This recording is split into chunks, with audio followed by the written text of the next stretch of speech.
Hello. Good evening, everyone. Hi, I know I'm nearly an hour late, so we will try not to go super long today. We might be super short. Just got stuck in some horrible traffic on the way home. We are kicking around in Bedrock today, and I am incredibly out of practice. Hello. And I hope my buttons are not going to freeze up on me, but it looks like they just might, so we don't know how long this is going to last or how well it's going to last. Let's see, what else? Long story made short, I think I mentioned I'm fighting a bit of a nasty headache at the moment, so that might be another reason not to go super long, but we'll do our best. So welcome in, everybody. I saw that we had a few fine friends coming in. Oops. And I'm just going to putz around for a second or two trying to... Oh boy, that's not good. We dropped frames and I nearly walked into the water. What is going on with Bedrock? So I'm going to try and see if I can quit out of Bedrock and see if we can make it actually give you a proper set of frames, because I am herky-jerky. It's Bedrock that's problematic, and yet I'm not sure why that would be the case. Resource packs? Do I have anything active? No. I have a ton of stuff that could have been, but nothing's active right now. Do I have anything global that could be problematic? Because I'm not seeing this behavior at all with Java. General, creator, video, subscriptions, auto, resources. Active 1, I have extra packs I could turn on, but they're not turned on. So nothing unusual. 1.6 gigs for 4 items. Oh right, Bedrock Season 1. I do have Season 1. Yay! World templates. So nothing that should be that big a deal. That's odd.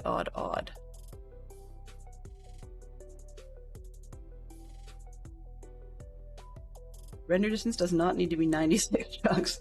Oh my goodness. No. For fits and giggles, it's dropped to 32, which you probably won't need anyways. Hello? Hello? Okay, so now the commercials are back. Sorry, the commercials are over. Let's see who we missed coming in.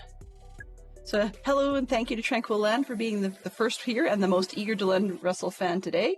Agreed. Okay, and then we followed that in, and then Tom said missed first by that much. Hey Tom, good to see you, glad you're here. Hey Joe, I hope you had a half-decent day. Let's see, what is it? So far, you're looking at nearly 10 a.m. from work, not bad. Hopefully the day's treating you a little bit better. And yeah, it's tax time, crunching numbers, that stinks. But busy. Fantastic Sherlock Fox, thank you very much for joining me. And thank you for covering the shout out for Tom, and then another one for Joe. That works perfectly. Excellent. All right, so I'm going to take an settings. Can I video? Does it have? Nope. Doesn't tell me about frames per second, so we'll just have to fake it. But hoping that this will be a little bit more stable. If you catch me going like this, and you see that in your choppiness, that's because that would have been that I just lifted my hands off because my keyboard is doing things without me, which could imply more death than I'm prepared for. You see the 1 at the bottom of the screen? And that 1 is referring to the fact that we've had 1 death in this world so far. And hopefully that'll be the end of it. What do we got? Diamond pickaxe, unbreaking fortune. That's the fortune axe. What's this? This is sharpness and efficiency 2, and breaking silk and mending. So I think these two I was supposed to put together, but I don't have the experience points for it right now. So the aim for what I'm going to do today is, because I'm fighting the headache, we're just going to keep it simple. We're going to take the mangrove roots that we've got going, and let's go over here. Take the mangrove roots and a whole bunch more because 36 won't cut it. and I'm hoping to get a bunch more done so that we can seal up between the bottom layer and the upper layer of the trading hall. Just keeps out the spideys so that I can AFK in the hall successfully. Everything else is lit up properly, so we should hopefully be okay. But I just can't with the spiders in there. That's the plan, man. Hopefully we'll have a little bit of chatter, chit-chat, fun in between. Maybe. We'll see. Maybe, right? There's always a first time for everything, and always a last time too, so I don't want to get too far without trying our best. Once again, scaffolding between Bedrock and Java are very different. Here's our fake stick. Oh, and I'm not hearing Bedrock sounds because wrong button was pressed. This one and that one. That should be better. There we go.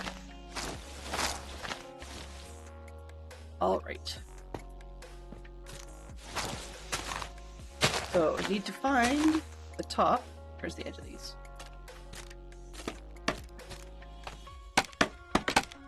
So this one, if I'm jumping, I can place things, but it doesn't like it if I crouch, I think is what the idea is. Whereas Java, if I crouch, or sorry, if I'm jumping, it's not very effective. I kind of have to crouch while I jump. It's just a stupid difference between the two. See? So yeah. Cannot play them the same way, but that's alright. See, in Java, we've been working on a cabinet. Windows G. Yeah, whatever. Okay, so in Java, we were working on a trader cabinet fortune teller thing. I got the cabinet finished this morning, so that mostly. I mean, I still need to get a bunch of cryo obsidian, and I have no clue how. But other than that, it looks like it's done the outside of it and ready to start putting mechanics inside. And I haven't worked out the mechanicals, and I don't really want to derp that on screen, particularly not with a headache. So we're pushing that off until at least tomorrow. If not tomorrow, I'm hoping we'll get it done before I go out of town or out of country next week. But you never know. We'll just have to play it by ear and see what happens. So we've got a geek out that came up. We've got 2 films that have been remade more than once. And if Fantastic Sherlock Fox rattles off 2, then let's also see what other flicks we can come up with. Because, I mean, Murder on the Orient Express and the Italian Job, I think, have both been done at least twice. I mean, Death on the Nile as well, but that's also another Agatha Christie movie. Because I've seen... What have I watched? 4 different versions of Murder on the Express? 3 or 4 of them at least. I mean, Hound of the Baskervilles is a huge giveaway because that's sort of like Murder on the Orient Express for Poirot. Hound of the Baskervilles is like the quintessential Sherlock Holmes that just every movie industry person seems to want to cover. The sad part is when you get them to the point where it says movies, but technically it doesn't say made for TV movies don't count. So I guess if you're listing a franchise and just being silly with the whole thing, you can probably say that the Land Before Time movie has been remade so many times because basically every sequel to it really was a remake of the first one. Romeo and Juliet has been done a lot, yep, for sure. What else can we name that's been done more than once? I mean, a lot of Shakespeare has been done more than once. I think Hamlet's been done as a movie a couple of times, at least. It's been remade more than once, so it's been made and then remade. What's another one I'm thinking of? Cinderella has been done many, many times. For example, I know for sure there was a version starring Julie Andrews, which most people don't acknowledge as having been made, which is too bad, because that was one of her better pieces. Picture of Dorian Gray has been remade, what do I see, 3 times? And I used to collect watchings or viewings of different versions of Christmas Carol. That's been done a lot. I mean, one of the more recent ones that people are familiar with is Patrick Stewart as Ebenezer Scrooge. And if you want to count the Muppets, I mean, there's Muppet Christmas Carol. And then there's classic Alistair Sims. I'm hearing squelchy noises, so I think I've mostly got this one cleaned out.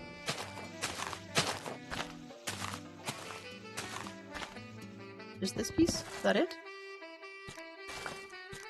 Oh, nope, not quite.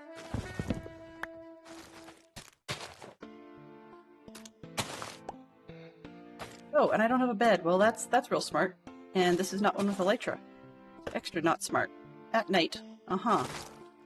Great. Come on, Delenn. Use your bean. Where's the bed this time? Is it in here?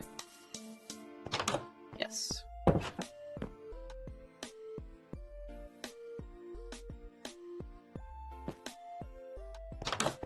Alright, what else have we got? I think we've done that one pretty much to death, so let's try a new one. Geek out. Choice? Of course it comes that way. Ew. Okay, I'll leave that, but if someone knows if there's a particular World War II film that is particularly one we would not show our kids kind of thing, then let's just skip that and not even mention it. It's not that it doesn't exist, just in a family-friendly stream doesn't always fit the bill.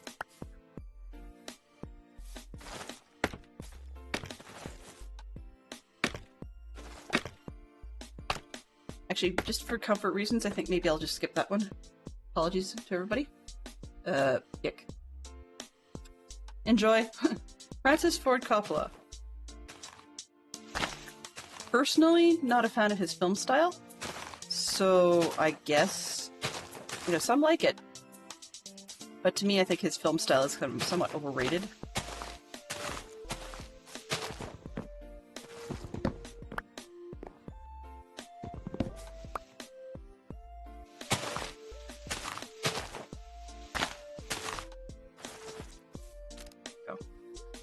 Is there another piece in here?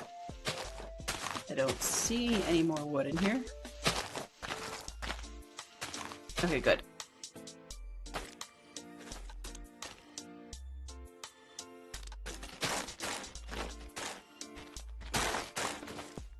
I'm not good with films, to be honest with you.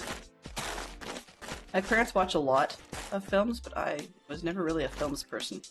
Not as much. I mean, I like watching some of the classics. But knowing who directed what, directors is one that I'm terrible with. Or being able to name, a lot of films that certain stuff or certain actors and actresses were in. It's not something I'm very good at. Hey, there are things that are worth being good at, and there's things that I kind of go, well, if I had to give up some other activity to remember this information, then it's not really worth it. Okay, but I mean, that same thing can be said for people who love, memorizing sports scores or something, or whatever your favorite trivia category is. Okay, that can just despawn, so we're okay. Where is...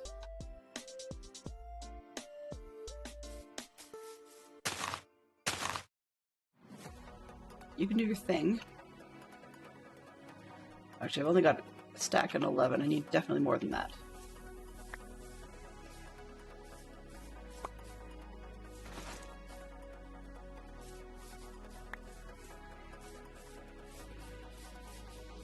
Sticks way over here. Goodness gracious. Okay.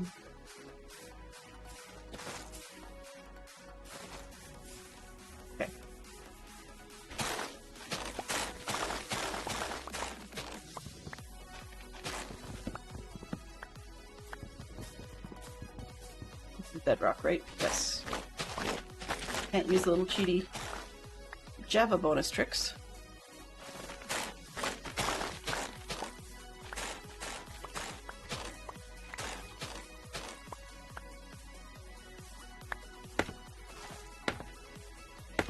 Pardon me. This afternoon, we were out. My kids are headed to their grandmother's tomorrow, I believe, to hopefully go to her community water park, which is kind of like a man-made lake, relatively shallow, but it's cement-bottomed, and they've got a couple of like water cannons in there. But of course, our kids reminded us they haven't been out in the backyard, partly our backyard, partly because of the heat, and partly because that their water blasters had more or less disintegrated. I mean, they, as most kids are, there's a point at which, they were a little hard on them, but further to that, their water blasters were starting to more or less fall apart. So we had a set that used to shoot fairly well, which is basically a tubular plunger. Okay, tubular plunger variety. And unfortunately, those ones had like a, what do you call them? Like a pool noodle style foam around the outside. And that foam was actually sort of disintegrating and melting from sitting in windows and things like that. And in our toy box in the backyard, which is actually made out of an unused military barrack box, which makes it so that it gets really quite warm inside the box. There isn't very good ventilation, just to keep out critters and stuff. But that contributed to the heat inside that may have partially melted the foam on the water blasters. So they needed new ones, and we went out and spent the afternoon looking for water blasters. But the mall we ended up going to is normally an outlet mall, but it's across the city from us. And even trying to take a ring road to get around the outside and come back to the main, like to our spot on the opposite side of the city, still took far longer than I'd originally thought, because first you have to get out of the mall's parking lot area, and there's one overpass. Only one that gets you out there. Otherwise, it's a very convoluted back roads, country road style snaking around to actually get places. And that country road style snaking around takes quite a long time too. So you either sit in the traffic backup on the overpass, or you try and guess as to whether or not the sneaking around will be fast enough. And of late, that's not been great because there's been a lot of construction on it, so some of the roads are actually shut down entirely in the back road section, and you never tend to find out till you're there. So we played the gamble on the overpass, and as you could tell from my start time, lost. But also, just summertime heat in a vehicle in a dry environment tends to give me headaches anyways. So between those two, like the environment and sinuses and all that jazz, it was a little out of it, and starting late always puts me off on the left foot, or the wrong foot, sorry. I think the phrase is, I feel a little bit left-footed. So, that's okay. We're here, and they've got some neat pistols. One of them, pistols, I guess, blasters. One of the designs they picked up is it's a squid, weirdly enough. So it's still in your stereotypical weapon shape, but it was Minecraft themed, and they modeled it after a glow squid. So the idea is that the water comes out between the tentacles are all together in a row, and then the water comes out sort of between the tentacles at the end, sort of where the ink might end up. And then the other end toward the grip has like the head of the squid. You can see the eyes and stuff on there. It's really quite neat as a concept and how they did it. So I thought that was just a lot of fun to see how that was put together. And that was one of the two the kids chose. And then the other one they chose, just a generic Nerf branded water blaster. Kind of like you'd expect, really, is what it came down to. But they had a lot of fun picking that one out. Because I think it'll do, what did we say, 800 milliliters, or roughly 27 fluid ounces. So that's a pretty good shot, and it can go about 10 meters, or about 33 feet, which is a nice solid distance. So that means the water park, they can definitely go after each other from quite a ways away. And it's neat because this, while the squid ones are fairly standard fill type, where you pop the cap off a little section at the back and then fill up from there. They fill up the water in there, and you have to try and tip it to make sure you get all the bubbles out and whatever.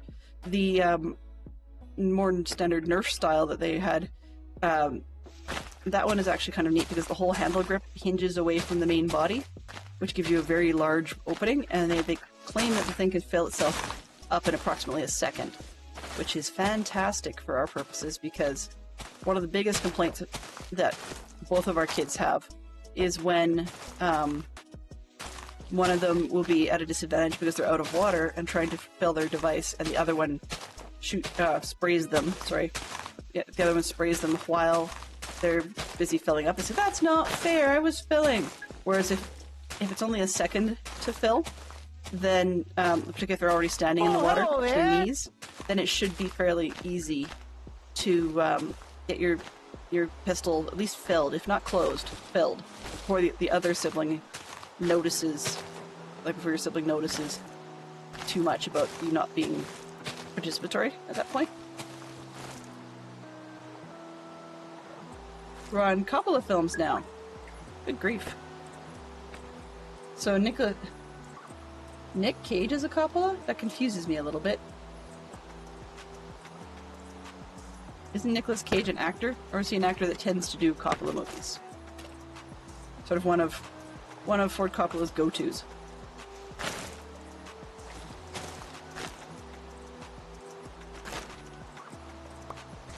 Because, I mean, if that's the case, I can name Nick Cage movies, but that doesn't necessarily mean that they're all Francis Ford Coppola directed.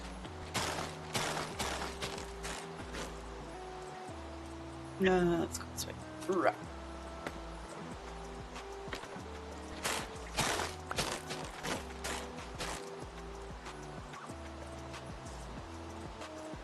Oh, I see what you're saying. Yes, yes. Kind of like when people talk about the original name of Lady Gaga. I see what you're saying.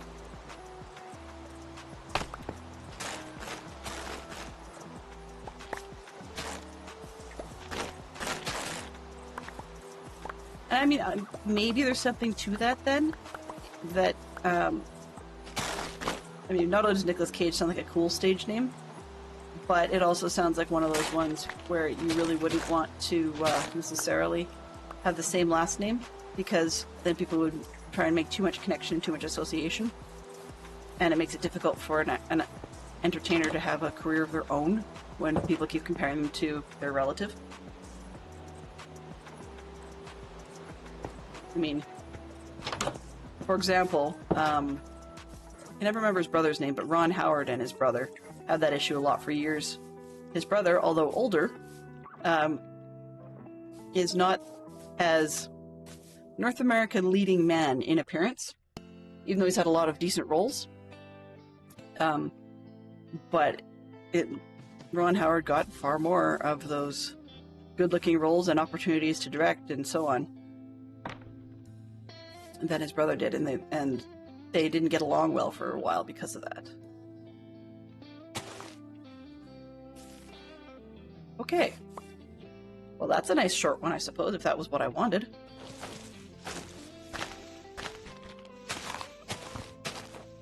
Yes, thank you, Clint Howard. See, I'm terrible with names.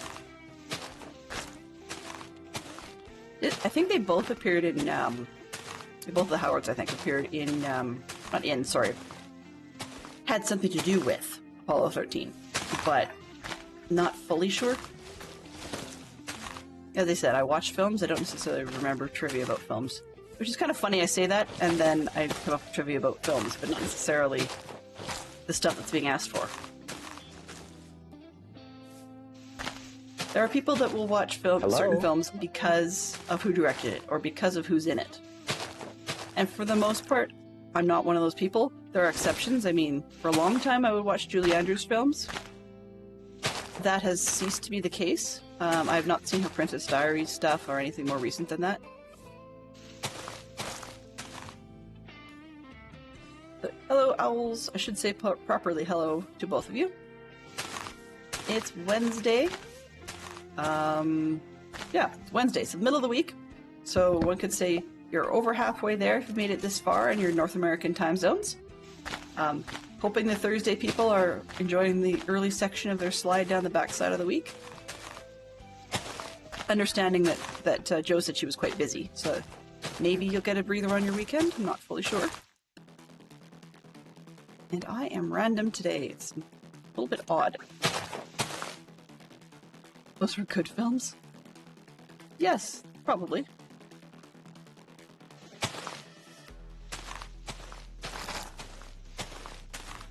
Fantastic Sherlock Fox will tell you any day of the week that he and I have a different opinion on movie categories and film and TV categories. We're just two different people, have two different tastes, which makes it kind of challenging because for the most part we don't go to the theater together a whole lot because the stuff I like to watch and the stuff he likes to watch are certainly not the same.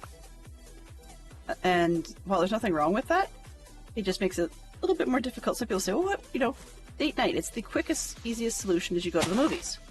great. But if you don't agree on what to watch, we don't fight over anything, but it's not something we do. So every once in a while people will give us movie theater tickets, and one of the first things we do is look at the expiry dates.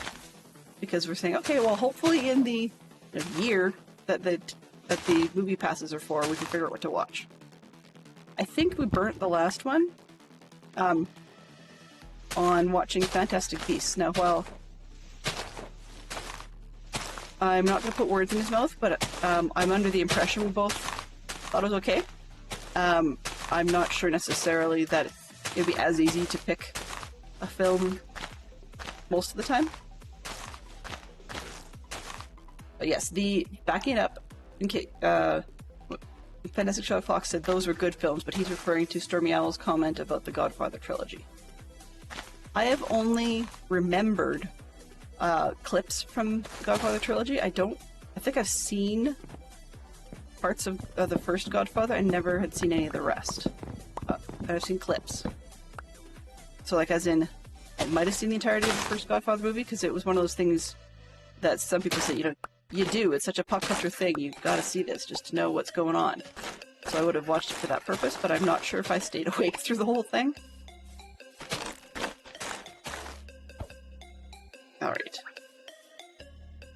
Oh yes, you're right. We used some more on Downton Abbey. You're right. Once again, that's...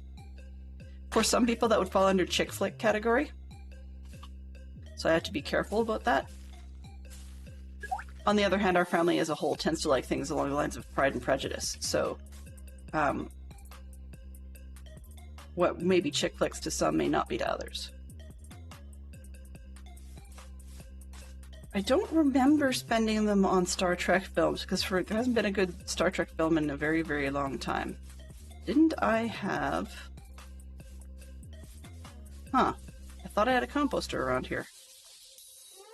Because it was right near this flower, so I don't know where I put it. I'm not carrying it. And I'm currently out of bone meal. So while this thing chooses to grow itself, I might as well cut down this one, get it replanted, and then we can ditch what I've got for mangrove roots. Mangrove roots, there you go. Mangrove roots at the farm and see how far we can get.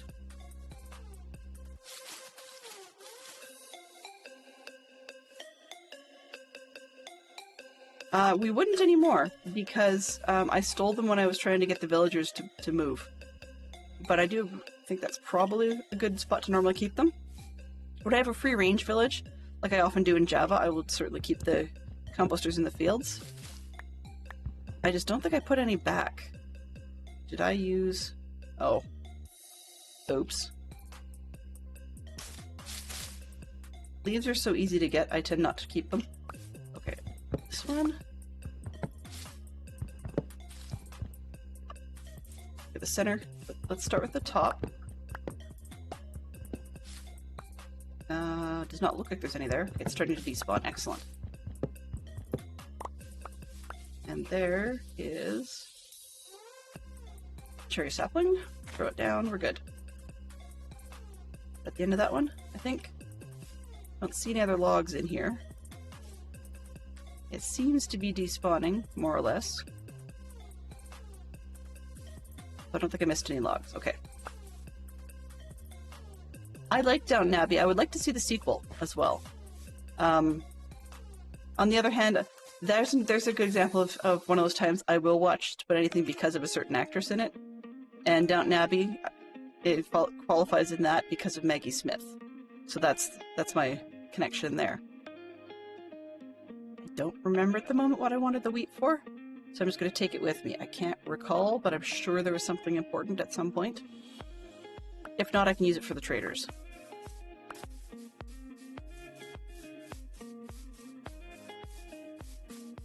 Hello, sheep.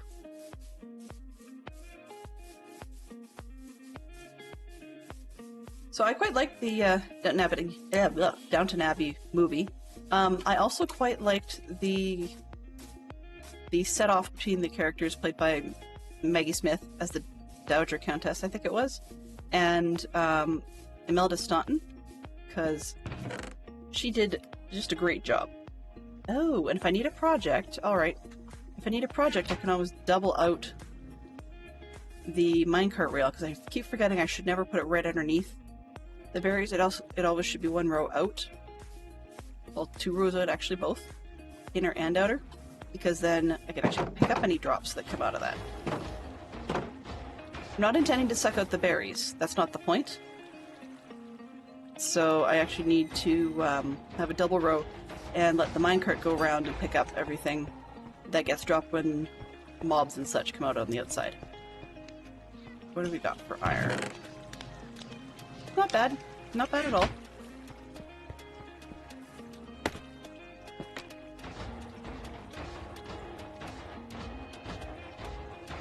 Start on the back side. We may not get all that far, but we'll see how we do.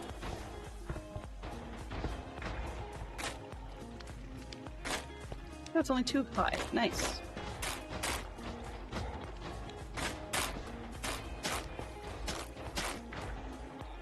I'm trying to decide, do I want 2 wide or 3 wide? Nah. Just blocking things out, I think, will work here.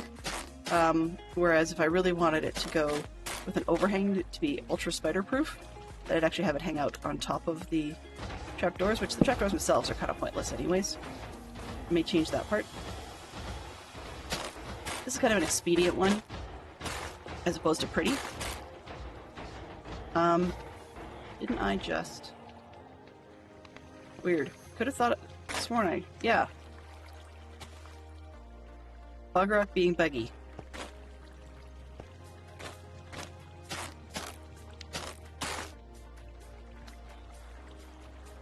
I'm spoiled by my SwiftSeek in Java. This feels so slow. Let's leave the corners for now, just because that way I got the light going. It still keeps them out anyway.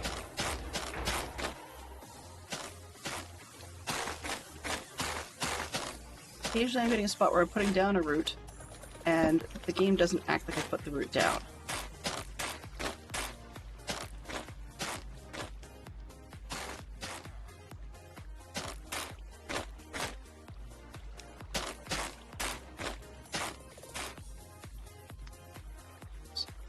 I do have one more set.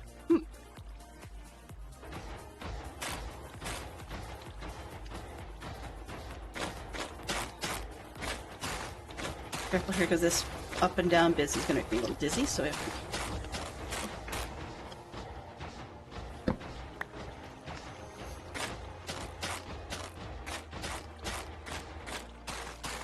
But I was thinking, as far as actresses go, I was thinking a little bit back into the Harry Potter concept, just with Maggie Smith and Imelda Staunton. Watching some of the background bloopers is actually kind of funny. Oh, whoops. Watching the bloopers between the two of them is kind of funny because there's a spot where Umbridge is supposed to be basically not getting after. Hello. Trying to one-up, I guess, McGonagall, and they're slowly stepping higher and higher on the stairs. And apparently the two women had to do that scene multiple times, like many, many times, because they kept giggling like little girls as they go up the stairs. I thought was quite funny. Okay, so now we only have this back zone, so I need one, maybe a couple more chops of mangrove trees. Then we've got it all sealed in on the top row. But I really want to, I could just for fits and giggles, make the whole thing out of it, and it's sort of see-through, and I can see where everybody is all the way around. I'll probably keep the glass, but it might be kind of fun to turn that row into mangrove as well, and potentially the bottom row, with the bamboo still on the outside. More because I can, rather than it even remotely being a good idea. I can just about guarantee you the whole good idea part, it is not. Now, slight problem, I left the bed on the other side. So I guess I'll just have to make another one. Didn't really want to. Do I have any woods already planked? Yes, okay. 1, 2, 3. Bed, please. Thank you.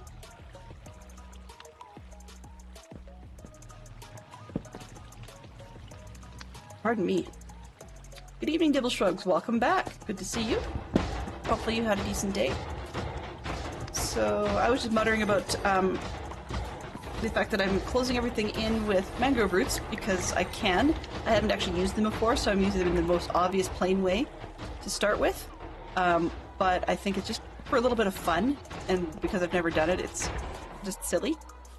But it's a way of getting light without actually being opaque and or fully see-through like glass. So it's just a little bit different. However, I don't have a composter around here, and I have no idea what I did with it. Probably stuck it in a box somewhere. What's this? Okay, that iron can go up front. Do I have anything back here? No. Not quite sure how, but the iron keeps getting in its own little space. There we go. No. So even though I've got iron in the box, it still manages to slip into the second one, so I'm not quite sure what's going on there. There's no filtering in these, as you can see, or as you can guess, but it's just a matter of getting everything to go into from one end down to the next. Alright, what was I looking for? Oh, composters, right, wondering if I'd hidden one, and I had. Yay, yippee skippy. What's this? Foods? Okay. What was I eating? That's a good question. I don't remember, but apparently the wheat belongs here. I'll take the seeds.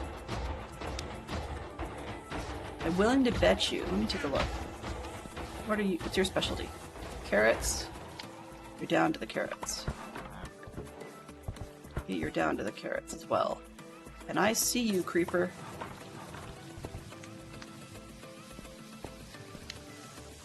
He's like pacing his way all around the outside. Doing laps. That's the sort of thing that I would like a second minecart rail for, is because then when something like creepers or zombies or whatever come up against the berry plants and they end up dying, then the minecart can just go around and suck up those drops. Bed. I'm here for a reason. Oh, I know. This one? Nope. This box. That one and that one. Emeralds! That's why I keep dumping these things in here. So let's move those carrots. Not great. I'm not using any add-ons that are showing me what the food value is of these. That one piece doesn't need to be there, but that's alright. What have I got? No reason to leave the wood behind? Okay, what's in here? Emeralds and sticks. Okay, so I was working on apparently trying to level up these guys for some sort of useful stuff. What have we got? Silk touch, mending, protection. They're expensive, but it'll do. Efficiency. Can you tell I got frustrated with efficiency 25? Or at 25. Design inspiration, knockback. Finally got sharpness. What am I missing? Oh, unbreaking. That's what I want. Okay, so that's an off-screen thing, but now I know what this guy's supposed to be. All right.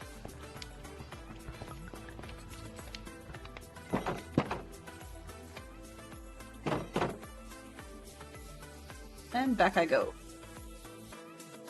Now I have a composter. Yee!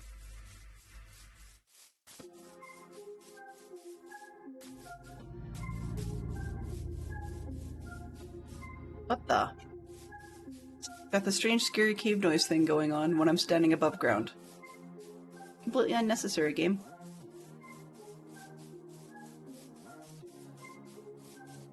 Okay, so I must be out of range for villages and stuff because I'm pretty sure most of that despawn was where we left it. Which means stuff is not happening over there when I'm over here. That's okay. It means I need to AFK at farms and such. But it also means that I should be able to sleep here in good conscience without worrying about the math of whether or not me sleeping over here is going to cause a problem over there.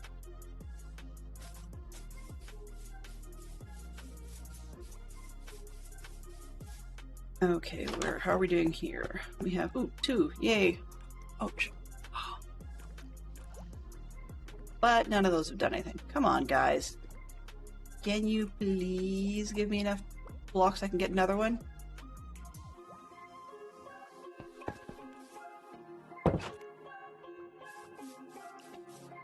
Okay. Composter, what's in here? Glass. I had glass. What was it for? Oh, I was going to glass that whole thing. That's what it was. Greenhouse style, but... That's what I wanted the... Okay, great. Now I know where I'm at. So I wanted the lava for.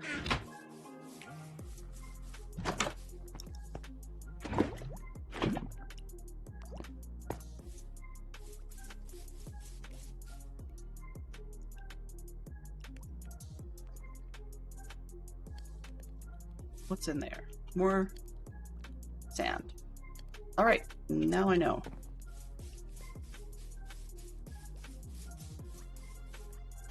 So it looks like, then, do I have... Now that I've got Silk Touch, I wonder if I have a hoe, a garden tool, that has Silk Touch on it. I'm gonna bet Negatory, or I wouldn't have that one.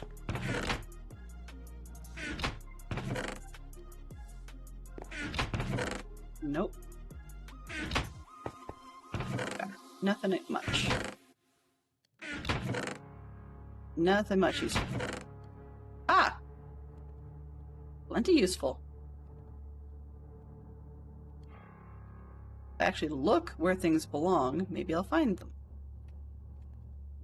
Okay, so that goes in... Nope, not that. Sapling Organics. Let's just go over there.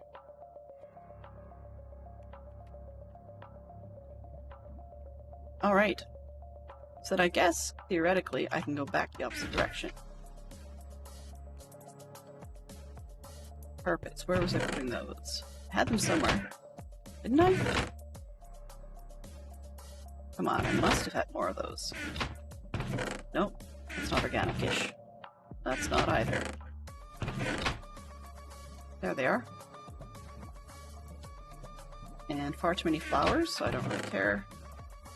Bone blocks. I have bone blocks. Good news. Do I have excess space for grass seed? Alright. I guess that's that.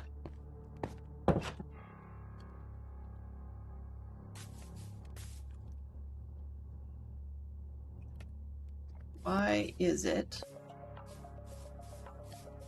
Something doesn't feel right.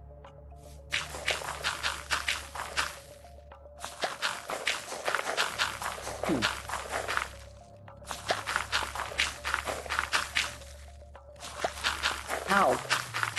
I'm leaving that one up in spite of how it may look on the optics, because I think we can answer that one safely.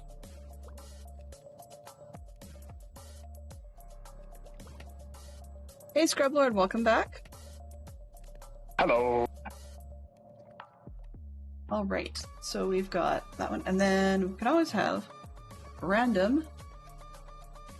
Oh, we did that on the other day. Aha, there we go.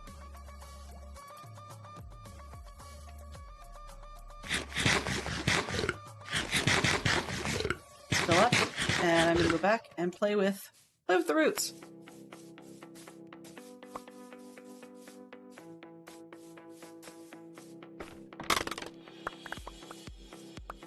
Just in case. So just in case the scaffolding are in the way, let's move them. Hello, horse.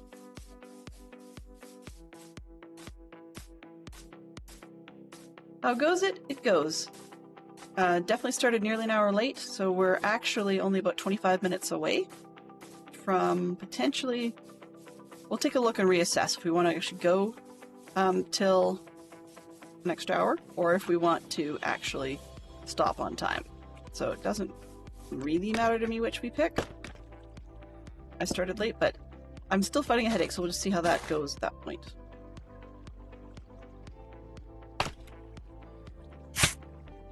Ow! Hello? Shame on you, not fair. Hey Tim Dog, how are you doing? Okay, let's get the other ones. I'm just trying to get the corners I left earlier to start with.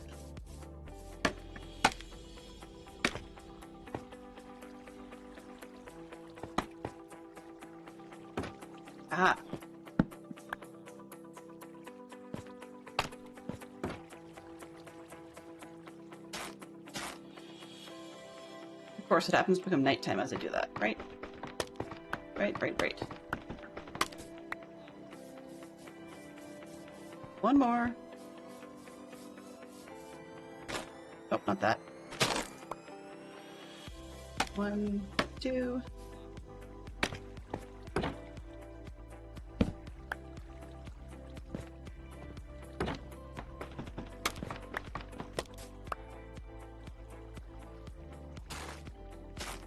Did I even remember to put the... I don't think I remember to put the roots on the backside. Oh well, I'll check that in the quote-unquote morning. I'm glad you're doing well. Yeah, this is a pretty chilled laid out stream. 64, there we go. 8, can't count. The question of the day became, what is the most useful thing you own? I mean, there's a pretty easy cop-out just to say iPhone. My iPhone. Because I can use it for all kinds of things, including, I mean, you've got your daytimer behaviors, so calendarizing, planning things ahead of time. But there's also uses such as, like, you know, calculators, mapping, etc., etc. I mean, everybody's heard the what you can use your phone for kind of deal. But one of the less common things is we can now use our phones for keys for the door.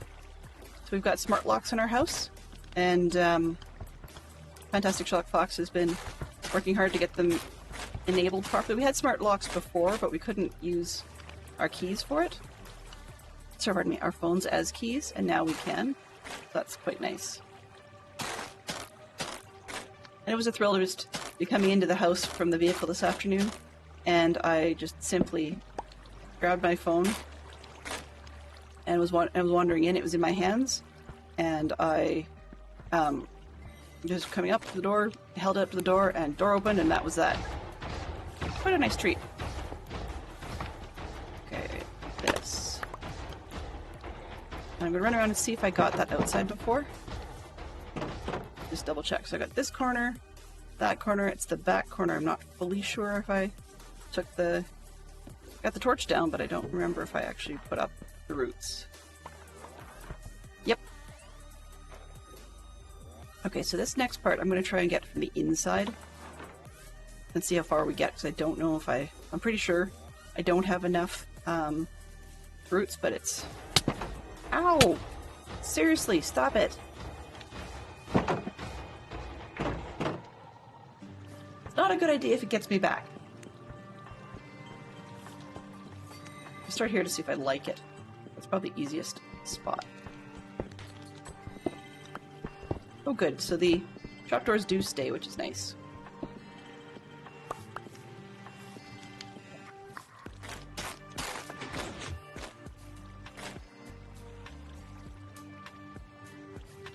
I'm gonna go with the jungle, well not jungle, sorry, the rooted mangrove thing everywhere I can then.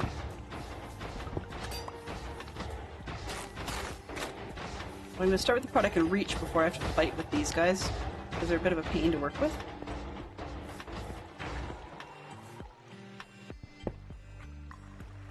I mean, why not, right? Easiest part first.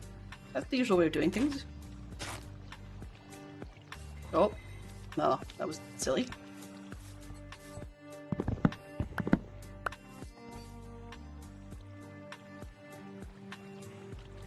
You refuse to get an Alexa or Siri. Ah. Are you a Google device guy or no device guy, or do you like Cortana of all things? The last time I checked, Hey Stormy Owl doesn't get you one of the lovely assistants. Partners, yes. But I've yet to meet one that says, no, do it yourself. So, yeah. Nor a Ring doorbell. I've got a Nest doorbell. There's some of the Ring ones too. We see a lot of the Ring in our neighborhood, and I'm not quite sure who makes those, but they seem to be quite popular. the reason I didn't like them to begin with was the model that seems to be around here is one of the physically larger models, and I just thought they looked bulky. But I understand that you obviously need to have some sort of electronics for a visual doorbell. And most of them, as I understand it, have some format of tamper protection. But I do wonder sometimes how much an enterprising negative individual could actually do if they tried to take the doorbell out. Like, I really just don't know.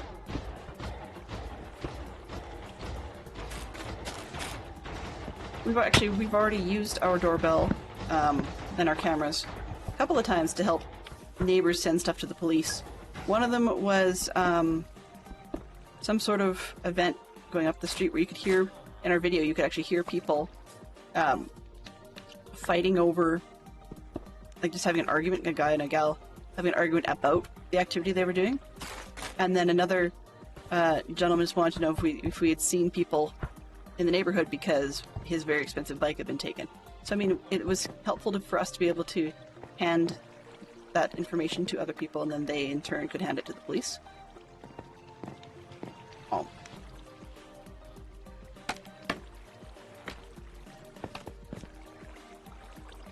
So that worked out twice in our favor. But a lot of those devices now, they're also, like, some of them are wired into your house, but our doorbell, if you've got a door sort of in front of you, our doorbell like there's a window to one side, and then there's a doorbell on the house, which is surrounded by the decorative stone thing, the decorative stone stuff. And so even though we can cap the doorbell itself if we really wanted to, getting the wiring for a camera doorbell in and around that space is not easy by any stretch of the imagination. But yet where the doorbell button is currently placed, which is what they generally assume you're going to use for your wiring source, those doorbells, just having the side of somebody in profile doesn't really help a whole lot. I'd rather have the camera showing me their face directly. There's videos showing that AI can use the Wi-Fi in your house to locate you. Yep. Totally can. And so I'm not paranoid about it, it's something to be aware of, kind of like the people covering the camera on their laptops. I mean, there's so many things you can do with the Wi-Fi once, like when you've got intentionally artificial intelligence in your house figuring out where you are, or proximity sensors or whatever, is you can have it walk into the room and the lights turn on exactly the way you want. You can have the heating in your house in essence follow you, so if it realizes you're not on the upper floor, then it doesn't bother turning on the furnace for the upper floor, like to heat it or cool it or whatever. I've seen, it's very expensive, but I've seen some houses that have little motors installed in their ceiling and floor vents, such that when the proximity and presence sensors detect that there's no user in the room, then it actually closes off the vents to the floor, so that all of the cold air or warm air, depending on what time of year it is, gets shunted to the correct room. There's other things along those lines. So I mean, at this point in time, while there are nefarious individuals out there, knowing which part of my house I'm currently in, they would also probably have to go past a lot of other electronics in the system, and they would realize how much other security elements we've put in there, so that would be armed when we're not in that part of the house. So knowing that I've gone to bed and I'm not in the room you want to rifle is all well and good until you realize how many other electronics we've got in there to act as an alarm system for somebody unauthorized entering that room. And I mean, I'm not trying to rest on my laurels per se, but it's just one of those things where it takes some fiddling to do, but once you've got it set up properly, I really do believe that a lot of this technology can help rather than hurt. Unless you want to consider that, you know, some people figure that a lot of the smart home stuff we've got going these days is heading us down a road towards the world you see in WALL-E, the Pixar movie, where everybody's lazy because the computers and the machines do everything for them. I don't think we're quite there yet, but, you know, there is that opinion, and I won't deny that that's a valid opinion. You know, in the United States, what people are talking about are rights violations and the government being able to know where you are without a warrant. Yes, I can follow that. I don't know. I'm really not sure what I think about that one.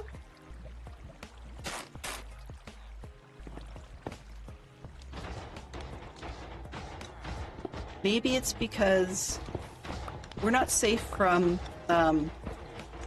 the George Orwell world where the world is watching you, but we're already, in North America, we're behind, say, the UK, for example. Anyways, if you tried walking down a street in London, you're already being, you know, filmed on camera about 95+% of the places you go.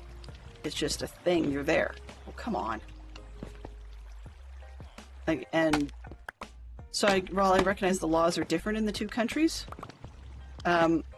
the access to information over there, they've already got it. So really, it's up to us as citizens to try and vote appropriately with the idea that we're acting as, and yes, I know I'm buying into an old-fashioned ideal, but the idea that we're supposedly backstopping the stupidity of our government to prevent it from making laws where having that information can be used in ways that is not to the good of the public. Actually interesting because I remember in school, years and years ago, we read 1984 as a class assignment. We all had to read it on our own and then do reports on the various things. But when we were done, I remember I had to write I guess not an essay, but one of those super basic essays. You know, the 5-pointed version, the opening, 3 points, and then closing. Where we had to answer the question from George Orwell's 1984, would we want to be one of the, whatever the normal people were, or one of the proles who basically were in the lower classes and more or less shunned from supposedly the unwelcome ones in the upper society. And yet, I also would have wanted to be one of them because they didn't have the government spying on them all the time and restricting their existence. They didn't have much of anything else, but I think there was an awful lot that everybody else was so limited in how they were allowed to use it that it wasn't really much fun being in the more normal echelons of society anyways. Then again, we have to keep in mind that I'm also talking to people who are more familiar with living outside the urban centers than I am. I'm still that ilk where, up until about grade 8, I was very happy to openly tell people I wanted to live in the middle of, back of beyond the prairies. And that I wanted to live in Saskatchewan, which is kind of like trying to say I want to live in the middle of Kansas. Not necessarily something most people want to hear. Okay, so I'm only down to 16.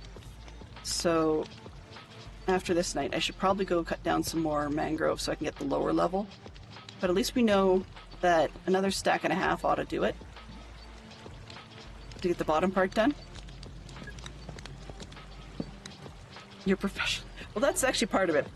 I'm spoiled by the fact that I'm married to someone who's professionally security paranoid, both in physical and computer. So yeah, I am spoiled by that. And it's not a blindness, but he knows enough.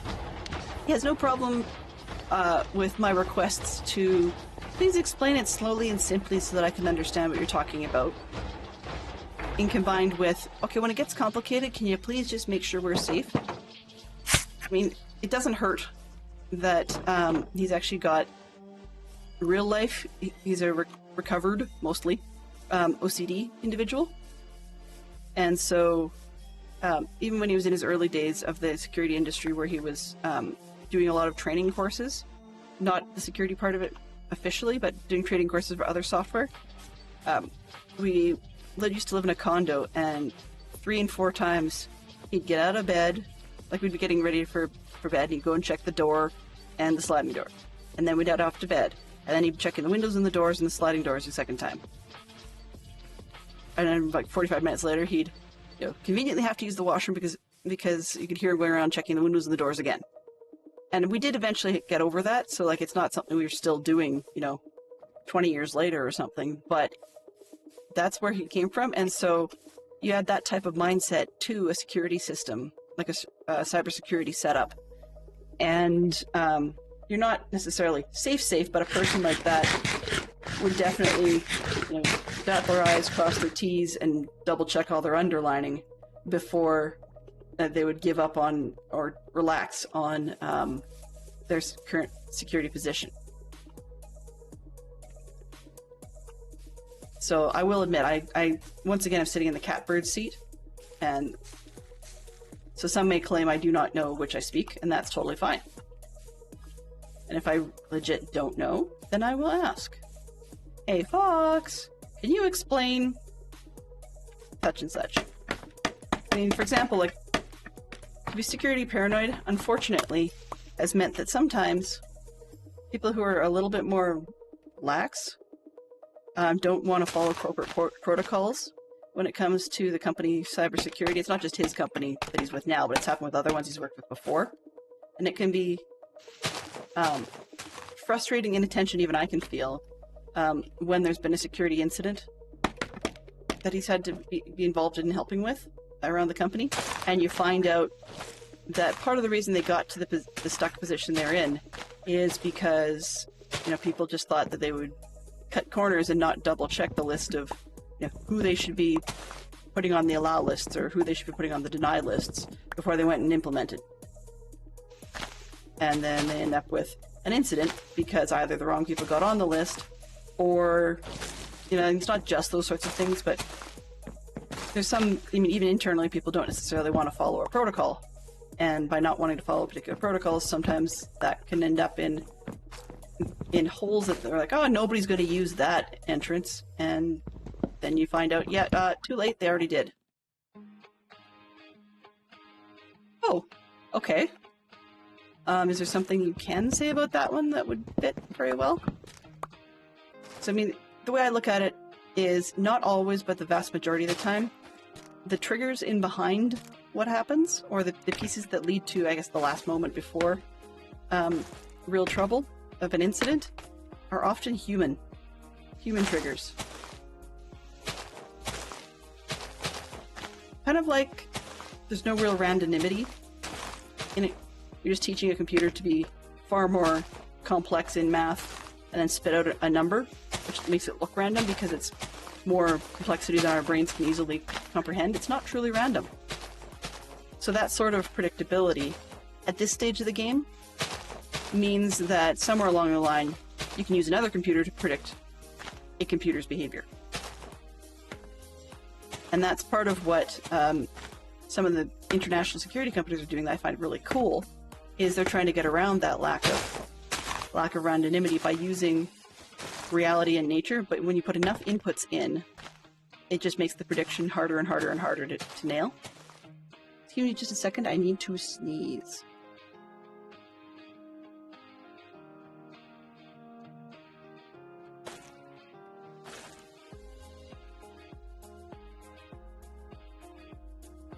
I will say I'm impressed that I got the face cam off at the same time.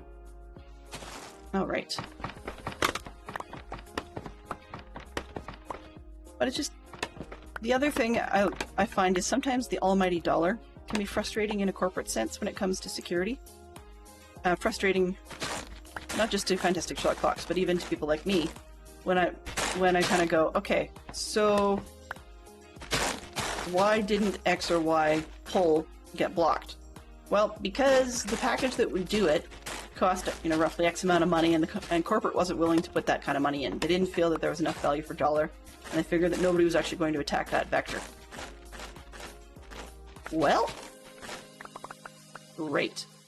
It's one of those type of pulls, but on the other hand, there's other ones too where different situations have happened where a company, I think it was a story that Fantastic Sherlock Fox told me about, was it his company or whether there was one he read about? I cannot remember that part of the accuracy of the story. But a situation where the company chose to allow a particular internal team to ever so often run testing on the staff of the employees of the company, just to see how many of them could fall for a phishing email. And so one of the times that they managed to catch some of the executives, there was a bit of a stink because supposedly nobody had warned anybody to give anybody advance notice that the fake phishing email was coming around, and they were going to do this test. It's like, well, yeah, but if you warn people, that defeats the purpose. But oh no, because one of the executives fell for it, then suddenly this whole thing was a bad situation. It's like, really?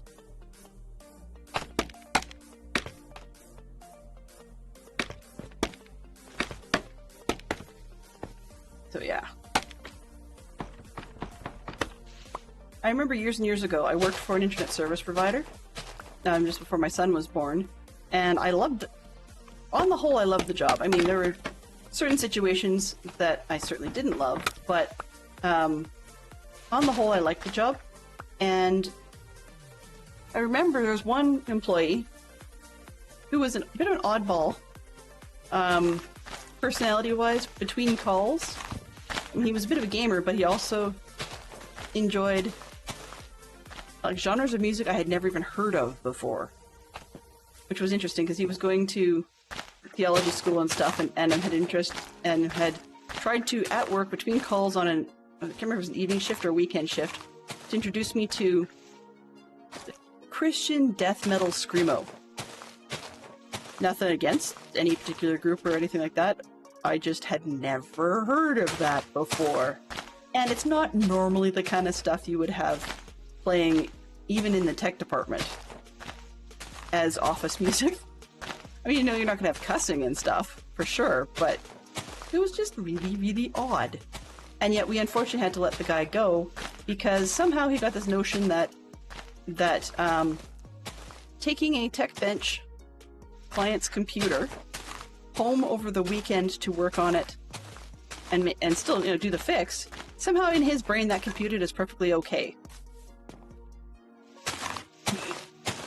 It's like, dude, I'm not sure what on earth would ever possess you to consider that as something okay. Anybody can do screamo. Quite literally, anybody can do screamo. I'm surprised we don't have senior screamo yet as a genre. Where all that's really required is every single member of the group must be over the age of Social Security. Like there we go. We need 401k Christian screamo. How's that? But it was just really, really odd to be hearing that stuff in the office. And it's like, how can you concentrate with somebody screaming in your ear at all times? Like, I just don't understand how someone would consider that entertainment. But hey, screamo apparently became a genre because some people find it entertaining. Alrighty. So we'll file that under the Delenn shows that she's on her way to getting older and potentially is already in the old category, because it's not necessarily a get off my lawn, but it was back in my day, such and such didn't exist, so therefore I don't understand it. Yeah.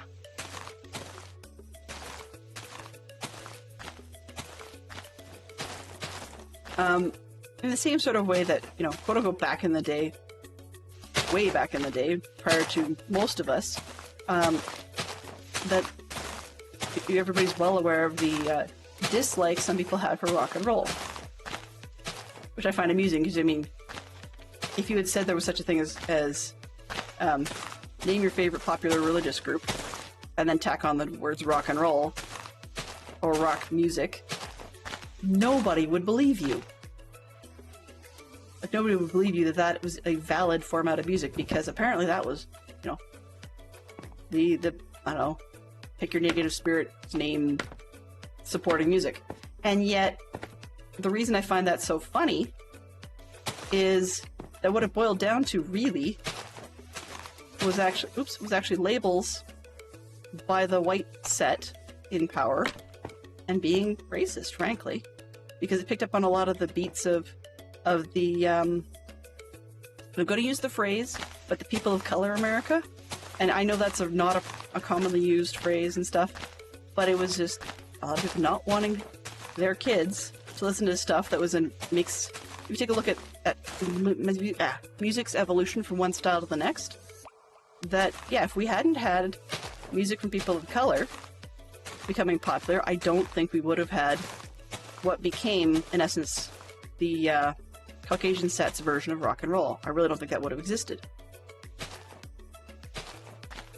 I mean, a good example of that is just taking a look at the difference in the music that came from North America and comparing it to the stuff in the exact same period in, say, for example, the United Kingdom.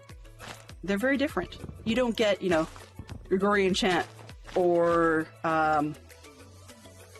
weekly hymn music easily turning itself into being rock and roll. The two just don't have a musical history connection.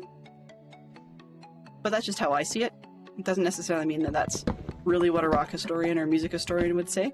And actually, I'll probably even change my tune next week. And the reason I say it that way is because we have something in our city called Studio Bell.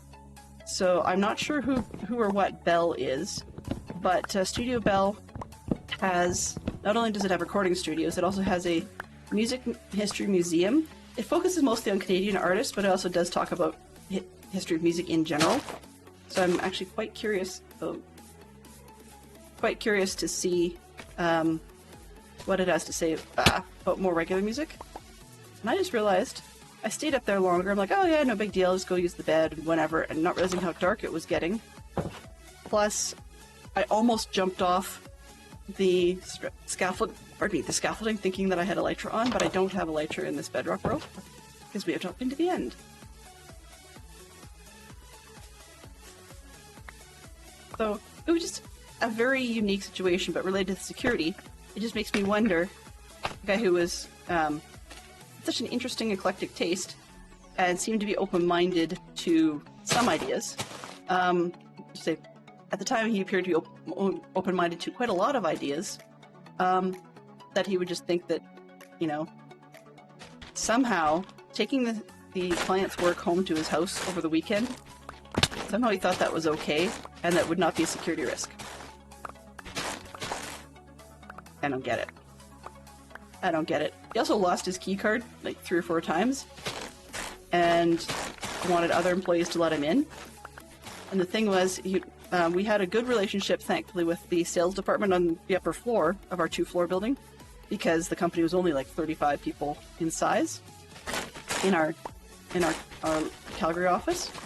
But frankly, everybody and their dog knows that letting someone tail behind you is a really bad idea. And the neighborhood our office was in was actually like one of the hot points for people who were going to be like homeless crouching on the street and wanting to tail people in to their places of business for using the washroom, showers, that kind of jazz, like even a sponge bath in the sink or whatever kind of deal. So you'd get people who would just want to come back in on your tail. You couldn't let them in. And I'm not sure why this guy thought that he would ever get away with it. So yeah, there was a myriad of things that we eventually let him go for, but still, I was really quite surprised we didn't have bigger issues. And that's when your tech department's doing that. Like, not exactly the brightest bulb in the box. Okay. So we're just about at enough mangrove wood to go back and do the bottom. Oops. Come on, you. Okay, you can see the sky. We can clean up the grass. Hello, cow. Would you please grow? Thank you.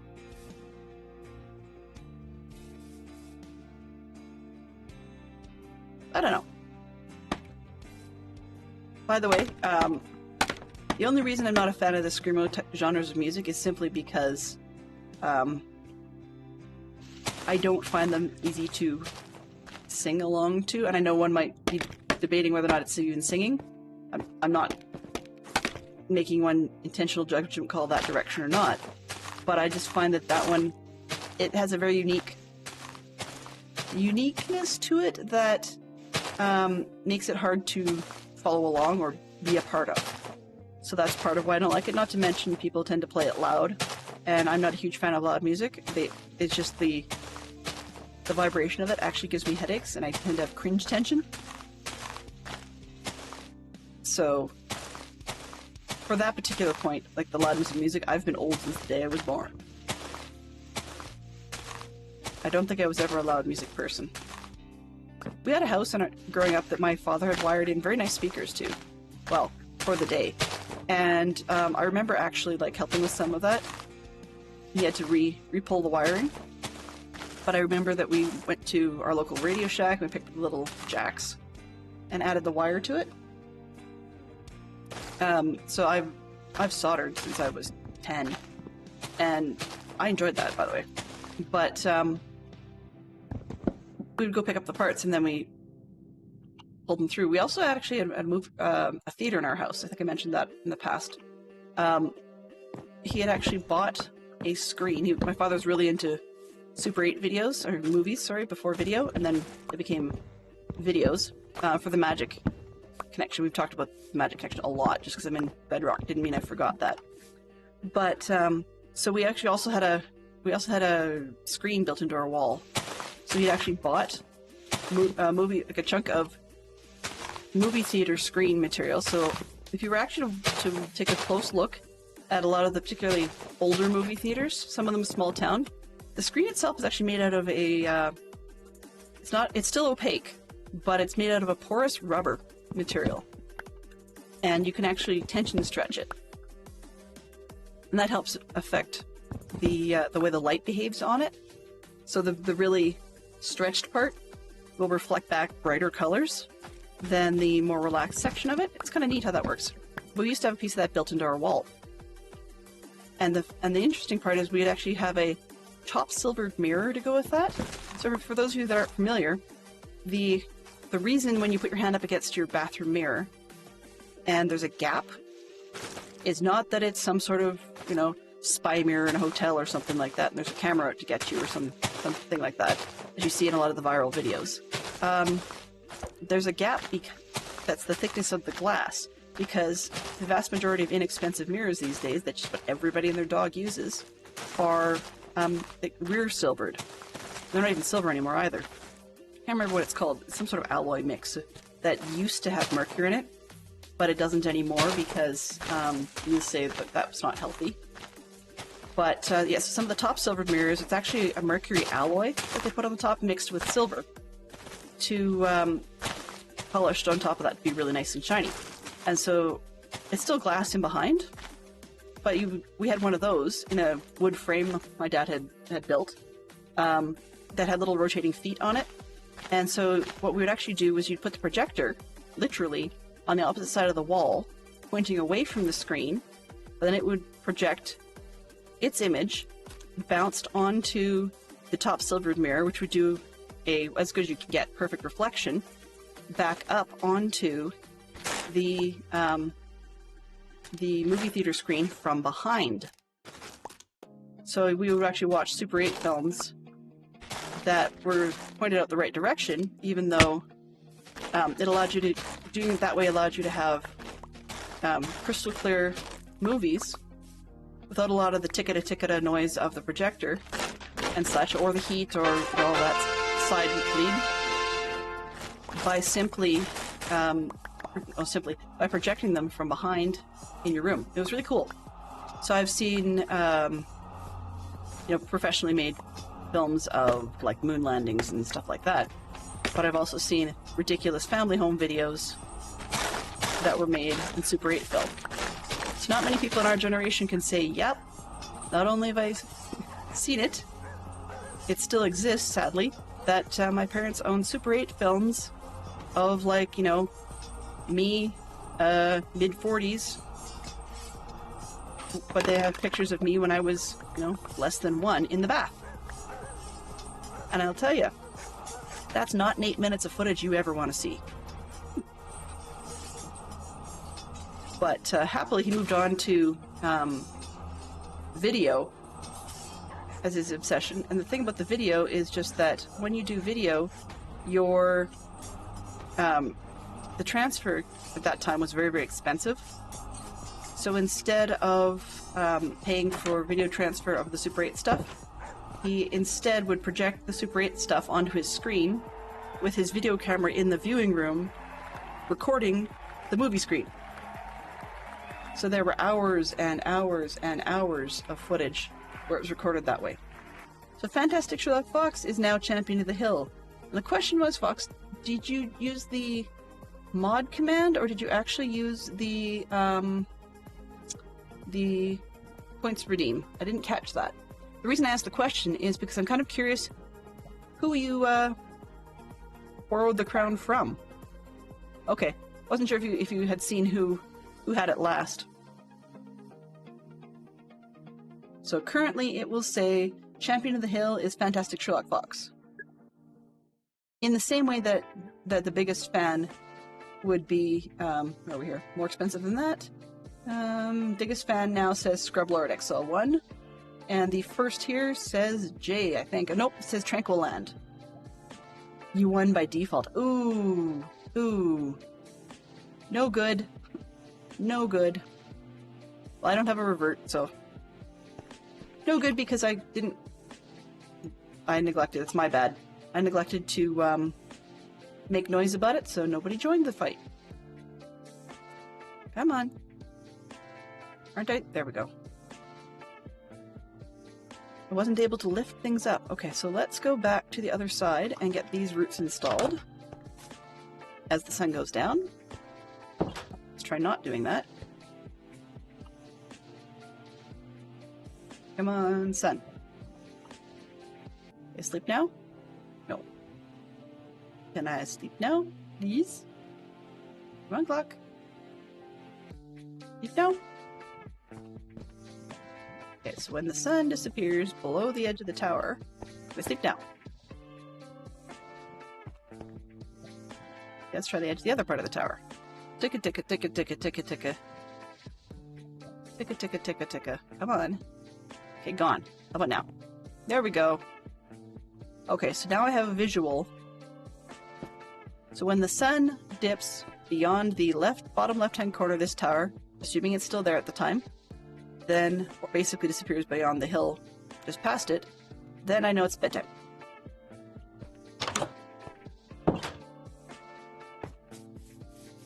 Carrot slip harvestable. Do I have space? No. Okay, leave it for later.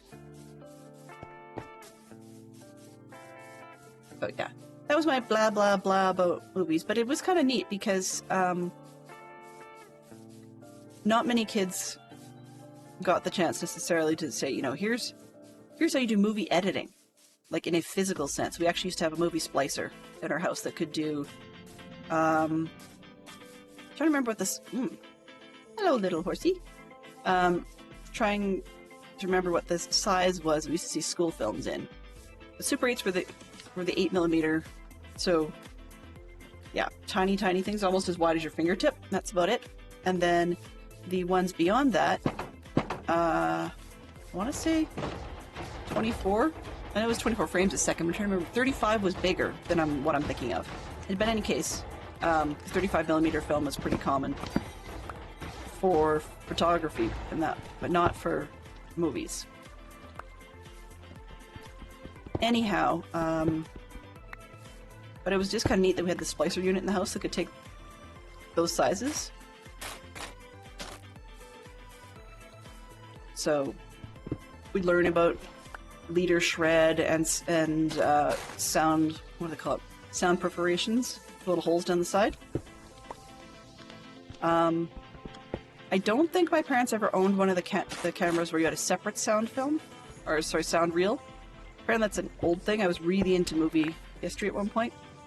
But yeah, when movies first started having sound, there was a time when the system would run two separate reels at the same time. One had the picture and one had the sound, before they figured out how to key up the two. And so they would be dialing in the tensions of the various reels so that you could actually get your sound to be in line with your picture. I know I've gone vertical on these. I probably could have... Nope. I'm glad. Okay, these are not directional. I was wondering if they were. But it looks like it's not.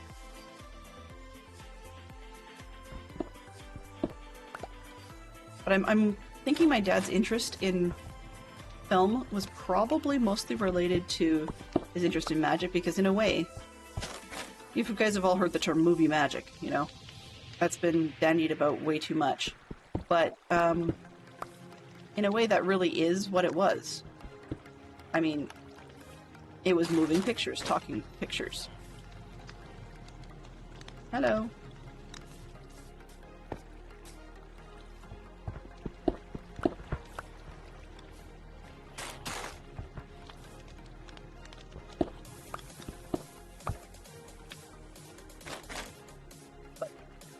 I don't know. Where was I going on this one?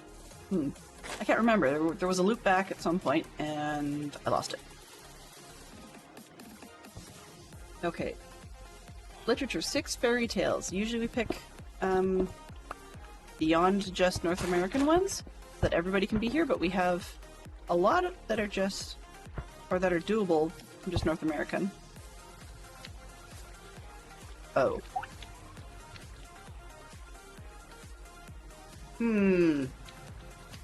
Well, that's going to be problematic. Okay, I'll do this corner down here. Here I am realizing that with all of the berries out front, I was originally going to just reach through and do these from behind, but I actually can't reach that far, like all that far, without going in between the villagers. Come on.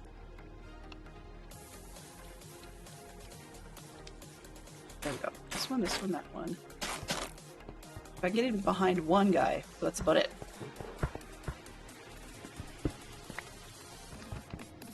Movies and magic, yes. Although, I mean, I've heard it said that those that can't act or can't perform take movies and pictures. Fantastic Sherlock Fox can decide whether or not that's accurate with his father-in-law.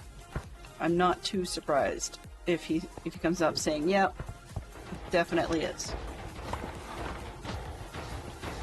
I think I'm just jaded because I've seen too much of his performances.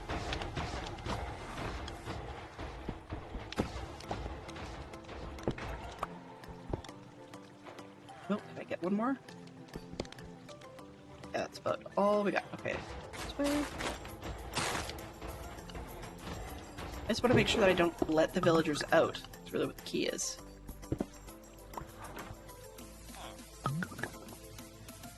And I... Please? Whoa, oh, that's exactly what I don't want. Sorry, buddy. I don't think I'm going to try and get emeralds out of you right this moment. That wouldn't work too well. Probably kind of annoyed at me.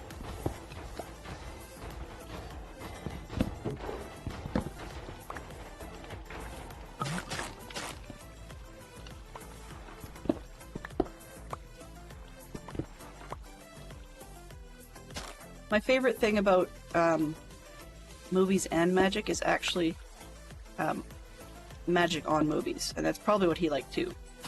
But that's probably because I've got a lot of exposure to that. My father filmed a lot of magicians that aren't alive today. Obviously, he filmed them when they passed. That would be kind of odd otherwise. But, yeah.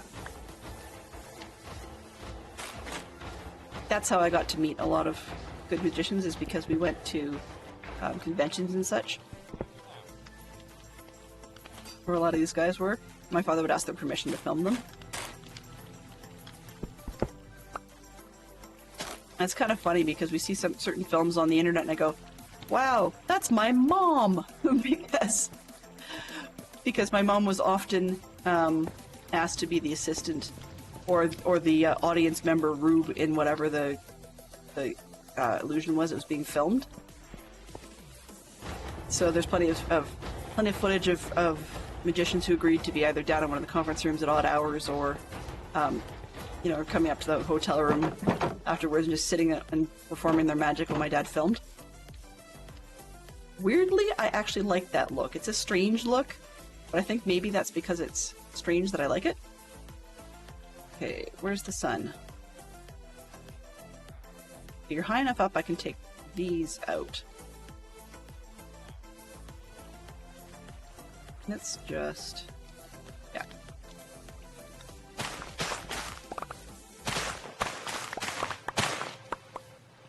And then I can replace all this stuff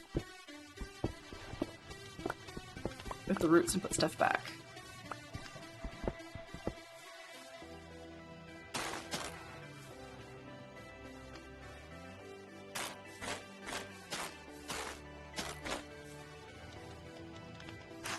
And bonus is I get some more berries. Sure.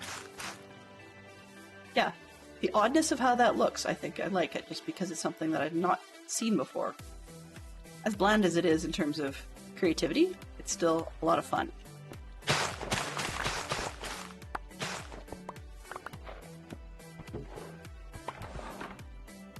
There's fairly obvious opportunities. I mean, I could do the floor this way too, but I don't think it's necessary. I think the flooring in here will probably be something probably pretty basic. Maybe I'll just do it all stone, because it's a trading hall. It's not high decoration. Okay, there's that.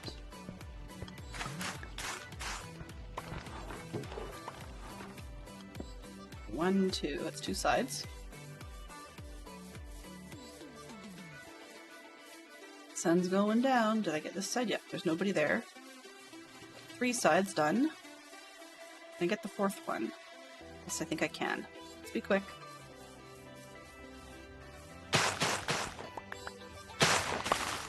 Some of these are disappearing really quickly, so I must have had the cart come by. Minecart's still rolling around underneath here. And then after that, we'll work on getting the second set of rail. Or take the village down. There's some extra buildings that we don't need.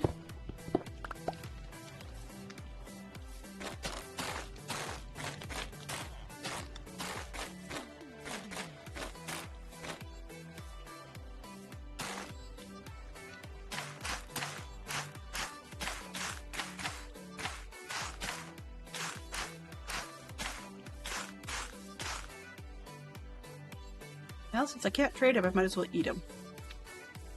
Oh, sir, do you have anything I actually care about? Ah, buddy. Come here. Maybe coral? That's about it. So no. Had to go mow some weeds. That's okay. I assume, based on some of the conversation you were talking about recently, I know Stormy had been talking earlier about some fairly tall grass in the yard, or extended yard, that had posed a bit of a problem for unwelcome guests. So, I'm not surprised that you had to go and hack it all down.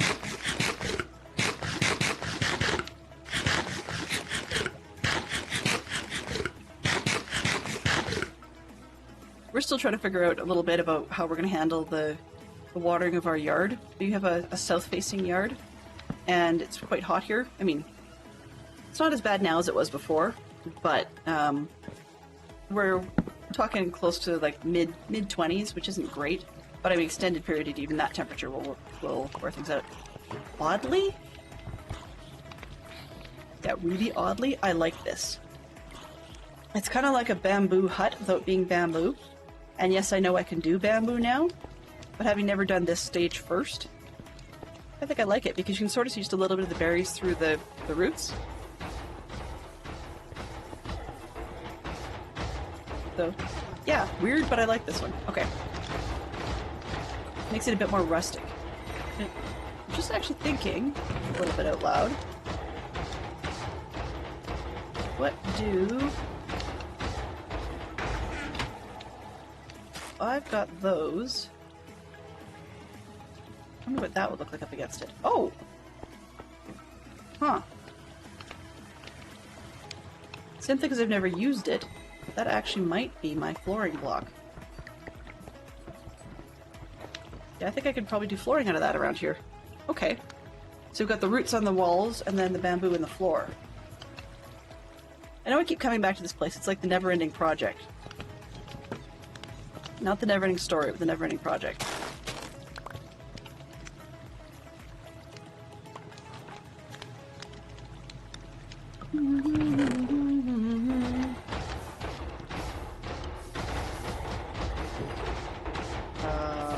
said something and now I can't remember what I was thinking. That's okay. Probably wasn't important. Usually isn't.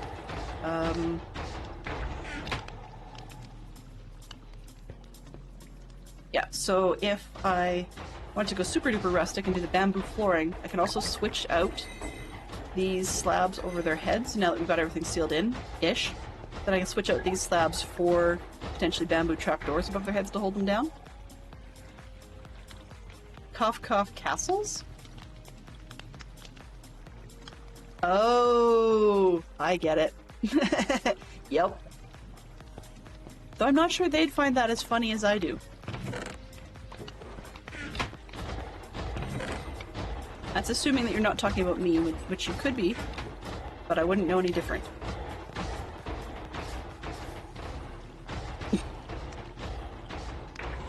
Moles, Mr. L? Moles?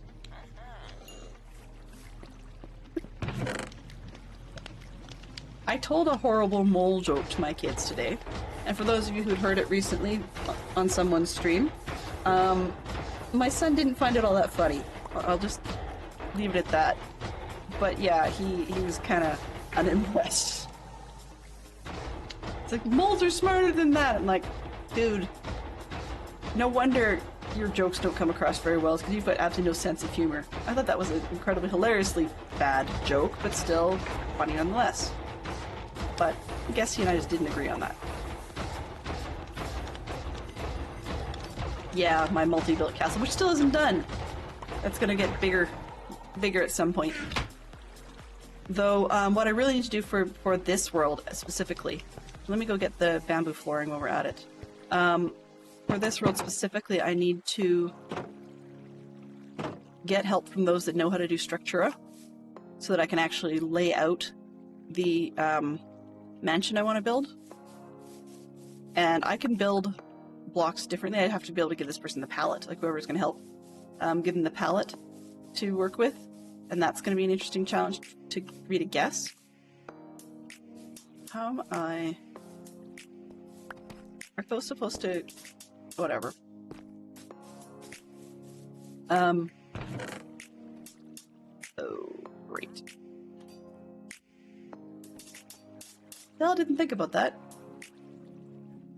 Far too many blocks of bamboo. Yeah. I didn't think about that. Didn't do it right. Okay. Give me a sec. Just dump some random junk down here. It is very random stuff. This, that, extra berries. I guess I'll steal the torch. I can stack those. Let's move the pieces like that, and that'll do for now. Give me some more space to work with.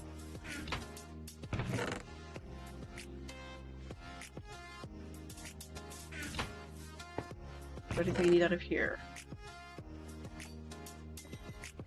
Not at the moment. Okay, good. Pardon me.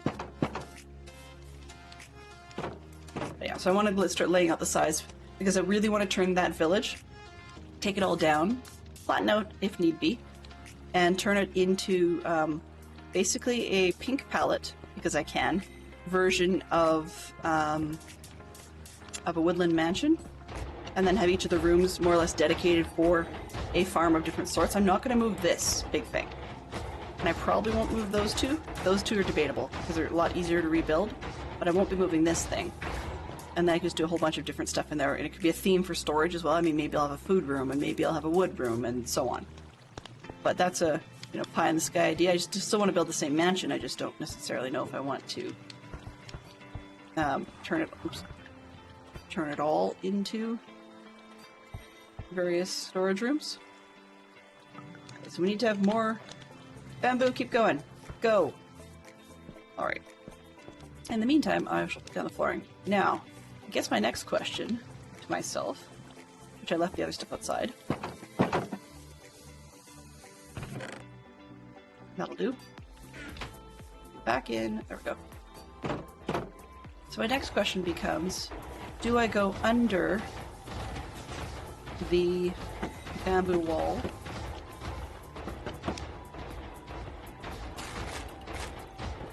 Do I go under the bamboo wall, or do I keep like a stone or grass border? I don't really like the way it looks when it didn't turn into grass. So maybe I should stick with something solid. Yellow looks a little bit out there, looks a little bit too much like I don't know, made a mess on the floor or something. Let's see if I've got, where did I put the stone out here that I was carrying?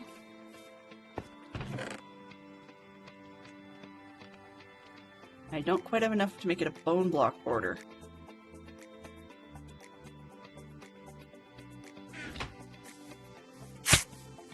There.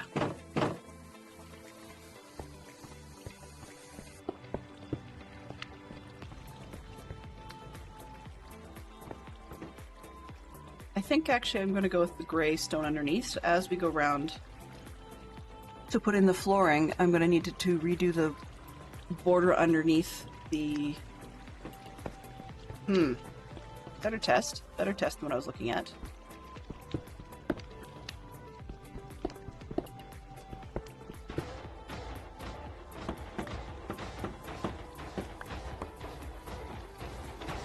What do you guys think of that?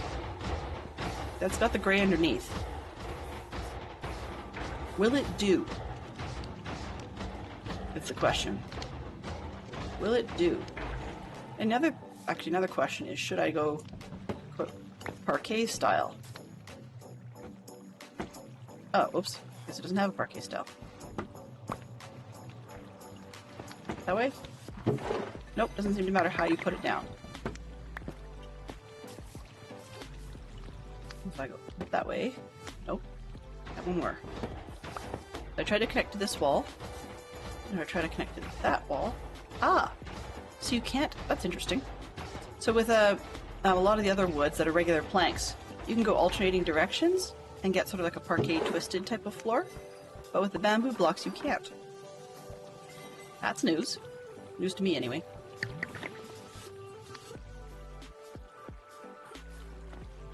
I think I like the delineation with the white meeting up and the gray underneath and then the green outside. I think I like the way that looks. It's simple, but it's effective. So it would basically be this sort of stuff, just with green grass on the far side of it.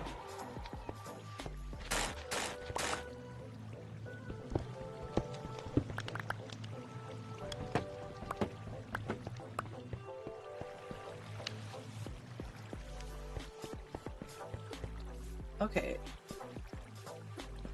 Let's get this guy going.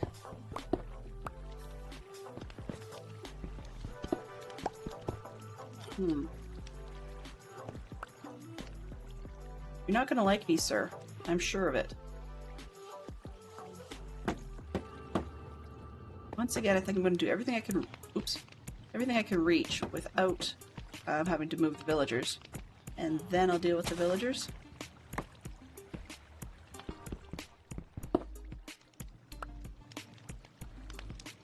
I just find it less complex. And I know it means that some spots I'll have to do the work twice. Because I'll have to dig it up to get at the villagers. But at least it makes me feel like I've done something.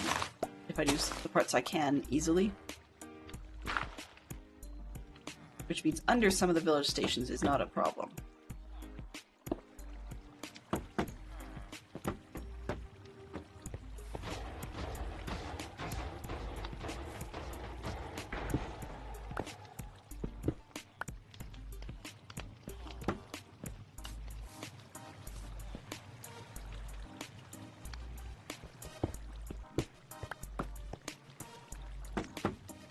There we go. And it's dark. And it's leaky. That's okay.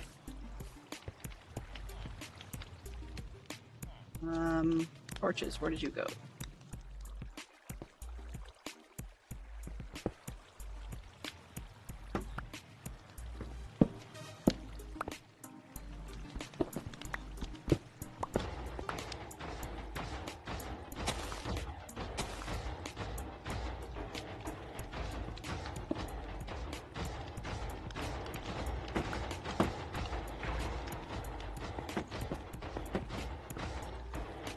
Oops, sorry, I got quiet for a second there. Eco 6 fairy tales, we'll skip that one. 4 actors who've had a hit song. I don't know if Marky Mark ever had one, like a hit song, ever, that I know of. I mean, Marky Mark and the Funky Bunch probably had some sort of hit song somewhere along the line, but I can definitely say that Will Smith had one because he did fairly well with the theme song to Men in Black, as well as Getting Jiggy with It.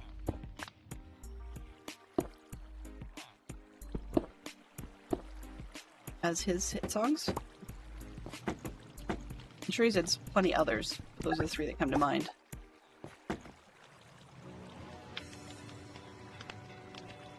Which one? They did? Good Vibrations?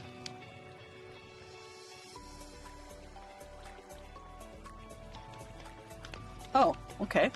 I've never heard that version. I mean, when I hear the title Good Vibrations, I think of Beach Boys. So there are only so many limited songs that can go under the same title before somebody will get wrong, or the wrong impression. Bette Midler. Oh yeah, I guess, you're right. Yeah, if I hear the rose one more time. Although, Bette Midler also had a hit with I Put a Spell on You, after being a part of the movie Hocus Pocus.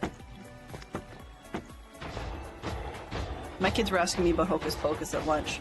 Did I like it? And I said, well, it depends. Which version? I said, what do you mean, which version? Uh-oh. Hello? And no, you can't go. Sorry, buddy. That's an I didn't know. That the grandstone will not float like a lot of other items. Therefore, I'm going to do it this way. Now what happens if I do this? Aha! Much more effective.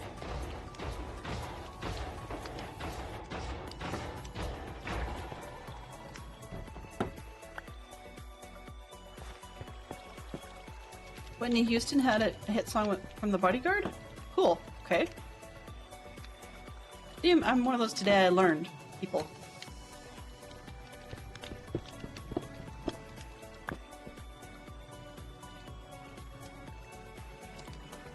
Have we hit 4 yet? Probably. Anybody who claims that any of the songs out of the Les Mis became hit songs, for an actor, they've got to be a little bit diluted. Because I like Les Mis as a movie. There's another one of those that's been remade far too many times situations. But I really did not like the modern musical version.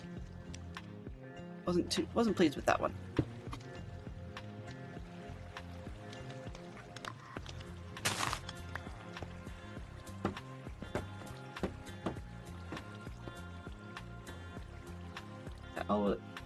Oh yes. One of those ones that sometimes people will belt out at karaoke and everybody else regrets it.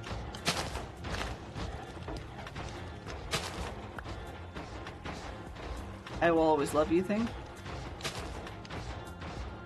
Is that from Ghost? Or did they always use that? It was probably from The Bodyguard, but I think they might have used it in the other one as well.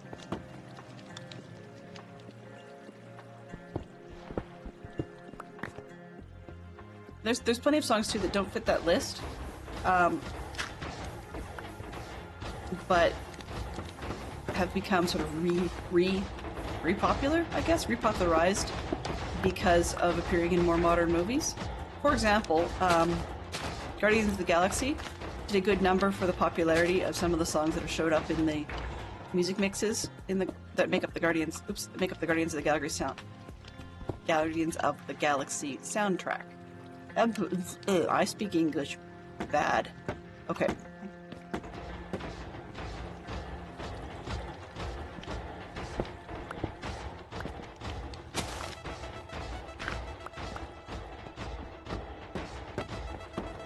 Oh, it's Lochin.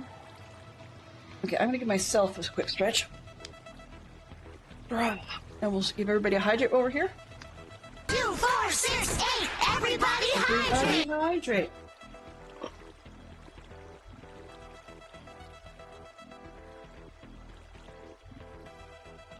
As you can see, this is clearly not coffee, so need to quickly change that setting.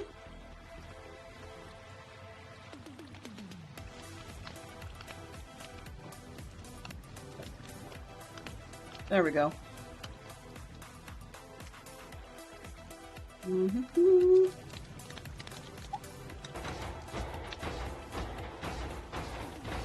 I did not, but that's okay. We'll get there.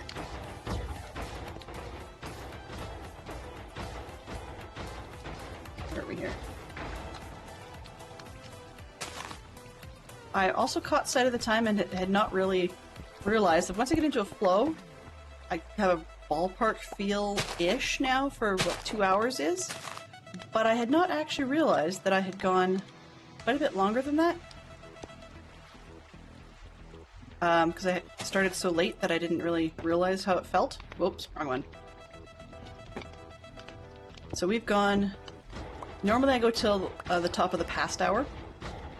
However, it turns out that, yeah, I've really rolled it over time. By a good bit. Marky Mark. Sure. I'm curious now.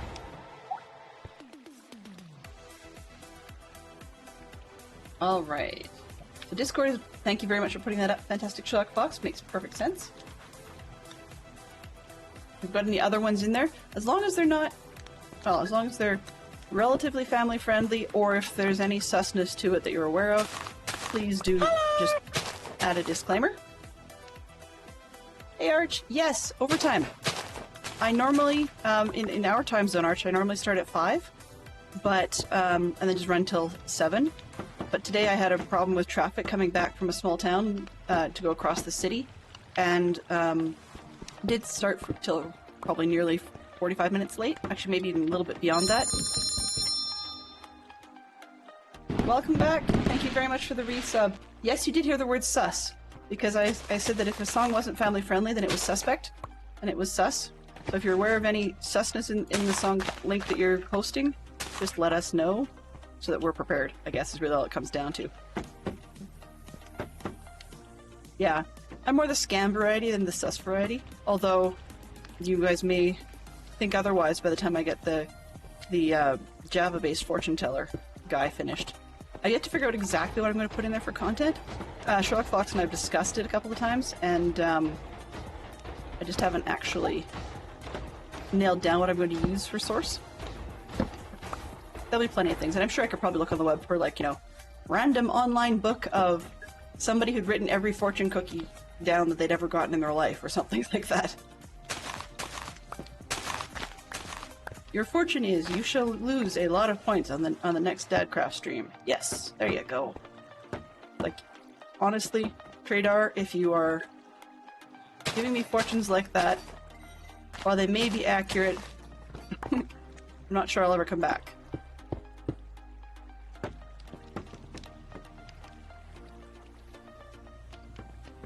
Yep, it's 15 minutes to 8. The Owl Puffin says, it's a soccer match, so she's in extra time. Extra time. I'm in OT! It's, yeah, not that long from now, it'll be sudden death.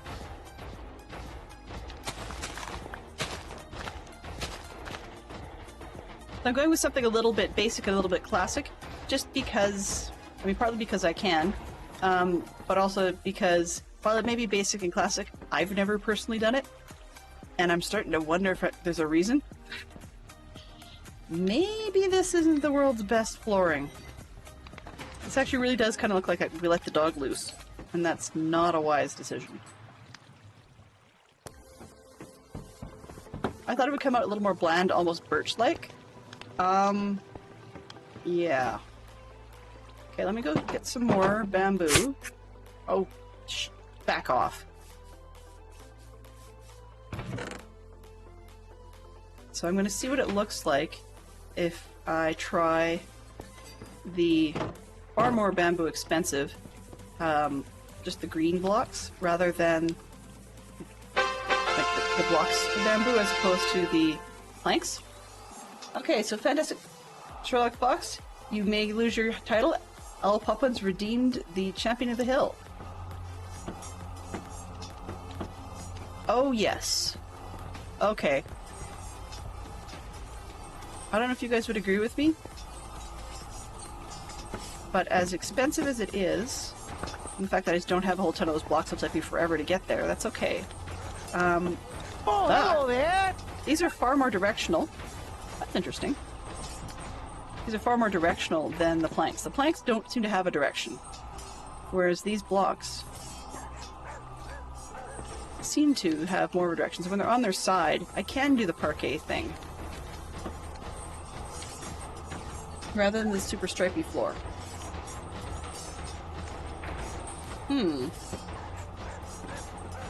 That's interesting. But if I don't want to do that type of sus flooring, because I can do this with the whole thing. I mean, this is like the logs, right? You can do whatever you want with logs. You can even go that way. I like a whole ton of micro tiles all over the place. I am hiding behind a large grass mountain.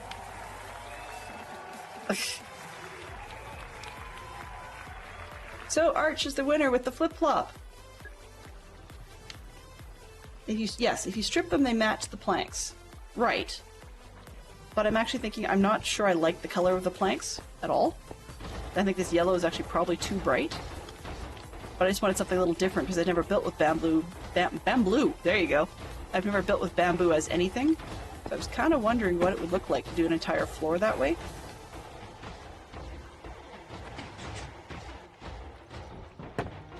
And now I don't know which direction I want to go. Oh, Arch is not allowed to be the biggest fan and hill champion. Okay. What did I miss?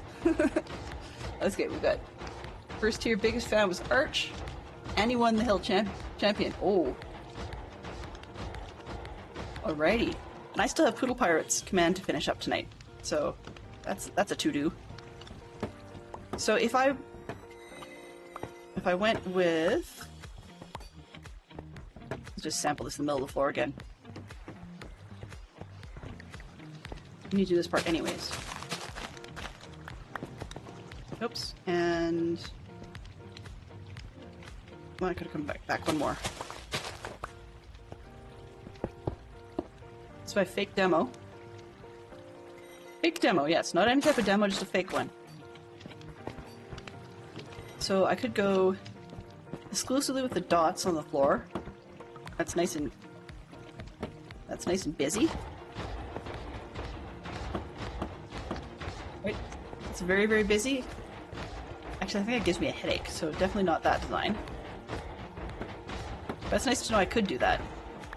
I mean, like you can with any log. You can all, not that one. You can also go sideways, parallel to the wall, in one direction. Hello! Hello! How are you doing? Good afternoon, James. Good afternoon. Or is it morning for you already? I think it was morning last time we said hello. Where am I here? It's okay. It's not quite afternoon. It's close. Close. Must have a Poppins tax, huh? Let's see. So let's see. It shows biggest fan 762. No, I don't think it's quite that high yet. It only pops up by 5 each time. So biggest fan is now showing 535. Yeah. 535, so Arch is right there. Must have a Poppins tax. Not quite that much. Almost lunch for James. Well, what's on the menu? So we've got, I'm going to go with the stone underneath here, leave the green out the back, and then I'm thinking I'll probably go that direction, but another alternative is some format of, you know, multi-directional stuff. Or if I wanted to give everybody headaches, including myself, we can also flip it the opposite way and do the whole parquet thing.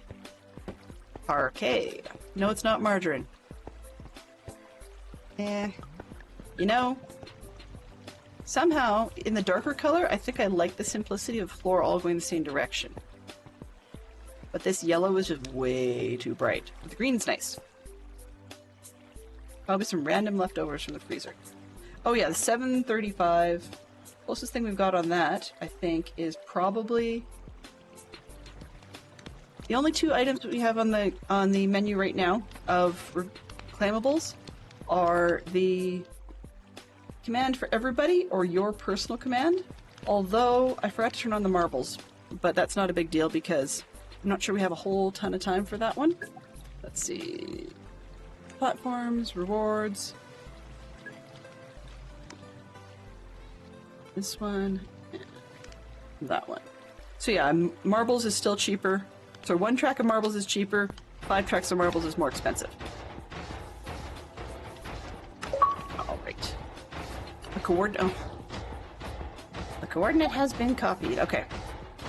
So I think given the floor, I'll probably just go with one direction. Just make it simple. Because I don't want to give myself a headache every time I come in here. And I do like the green better than the canola yellow. There, that's what I'm going to call it. Canola yellow. Because anything else at the moment doesn't sound very nice. Alright, so... Always good to see you. Okay. What was I thinking of? Now I have 7 blocks. I cannot recombine these. That'd be nice if I could, but no. Not a thing. Do I have any bamboos hiding? They're hiding. Not at the moment. Okay. So while I yacked my face off, let's go see if I had got any more out here. Somebody's knocking at the door. And I don't even know where that came from. So I got myself, let's see, 3 blocks left, I think? Possibly out of that? Yep, 3 blocks out of that. Okay, so in the meantime, what else can I do? I just saw them. 4 carpets.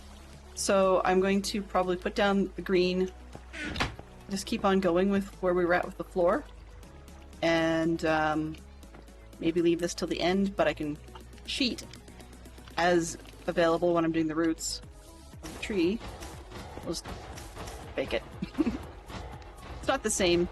It's more of a place just to put those because I don't have anywhere else to put them right now. Okay. 4, 5, 6, 7, 8, 9. And now at least I won't trip over things when I come in. This one needs to be stone. Of course I picked the world's slowest type of flooring to put in here. The reason I don't want a larger bamboo farm than that is that I'm not going to need it. So once I've got a lot of this, unless I intend to do the entire floor of the woodland mansion in bamboo, I really will not need a great big bamboo farm. So having a large one just is kind of pointless. But that said, we are...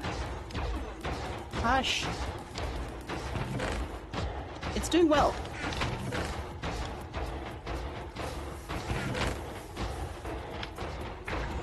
Yeah, I probably could do that. That would be sensible. Okay, where are we here? Below the horizon? I can sleep now. The other nice part about not yet having the full complement of villagers in here is that I can sleep without it breaking the farm because they don't, thus far, don't readjust with the beds. I shouldn't be setting my, or removing my spawn that way, but we'll see. Okay, no mini-map, no bad neighbors. Alright. I had a project on the tip of my tongue. It's the, oh, let's do that while we're waiting, and now I can't remember what it was. Ah, yes, I do remember. I need more rails. What I'm going to do is add a second run close these up just in case I've got creepers on my head. So we've got, you can see we've got the rail cart system down here, and I'm actually going to get a second set and pull it out a little further. So I've got another rail going around the outside, because when a lot of the mobs come up against these and die, they don't just drop their stuff here and come straight down. Unfortunately, they drop one block out as well, which is not all that effective at the moment, and it's very expensive to do, you know, hopper minecarts and all of this, and it's kind of silly to do that. It's way overkill. But doing the minecart rails and then just dropping it in this chest, it's convenient. Okay, so I need a lot of rails, and how often did I set these the first time? 1, 2, 3 sets of okay. 1, 2, 3. Oh, it ran into me. That's not going to be good. I think I have 2 carts here that are just going opposite directions and smashing into each other. Well, that's interesting. I didn't plan that. Yep, that's exactly what's going on here. Less than effective.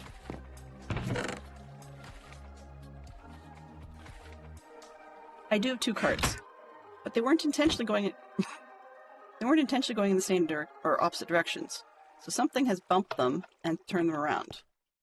Turned one of them around. They were both going in the same direction. Thank you. When the other one manages to make its way around, then at least it won't vanish on me, and it'll just keep going. Maybe. But this is part of why I had 2, is because one was taking forever and a day. Let's take down this second row, because we're going to need to.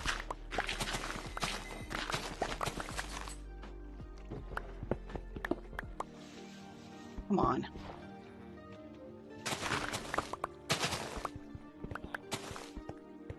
Somewhere around here there's another cart, because there's no way that one cart could make it around the outside that fast.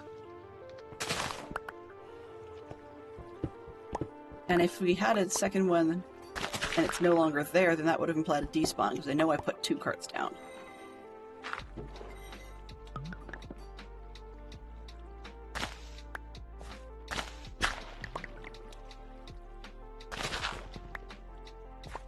This is also going to be fun because I've got more, I have to put down more of these, so which means I have to move that switch over here.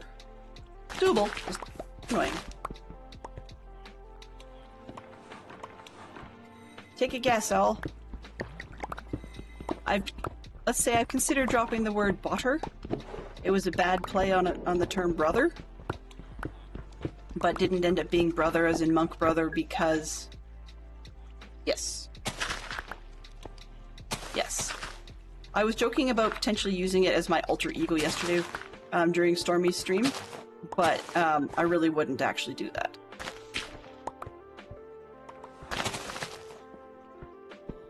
No, it's not a human. Although, I mean, in all honesty, I would love it if I was able to get more people to think that it is, and I'm not necessarily sure that you did think it was. But something has gone through that had made you wonder, which was enough question for me. Well, if you keep reporting them as spam or bots, then you won't be able to.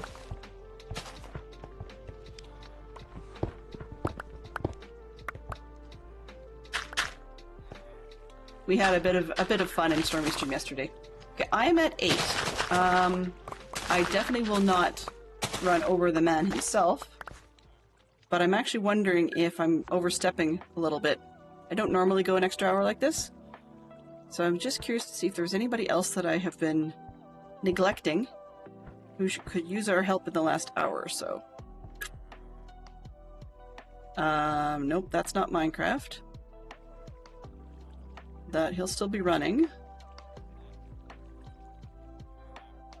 Nope, not at all. Nah, you're fine. Yeah, I was looking at community servers, not community servers, sorry. I was looking at possibly Zero, because that's who we normally go into, but he and Leroy have ended their Wednesday hardcore co-op thing. They're not doing the hardcore worlds together anymore. So that means that that means that there's no real draw for me to go out there. I was all pro. Oh, great! I was all pro Vault Hunters for a long time, which is what Zero's into tonight. And it's not my current style, and it didn't seem to be. I wouldn't say the royal we, but the our style as a Delenn Russell community. The interest really wasn't there. Some people came in for it, but the nights I played that, I generally saw, averaging it, small numbers. It wasn't a big thing, but it definitely was not one of my strongest categories. So I think, it wasn't on my target list. We'll put it that way. We'll leave it that way. Popped up.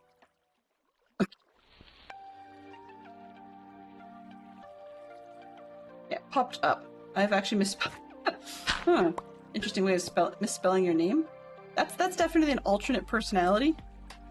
I don't know if Stormy would appreciate that one showing up on her stream. That's like Timmy with 2 I's and 2 M's. Gonna need another Timmy.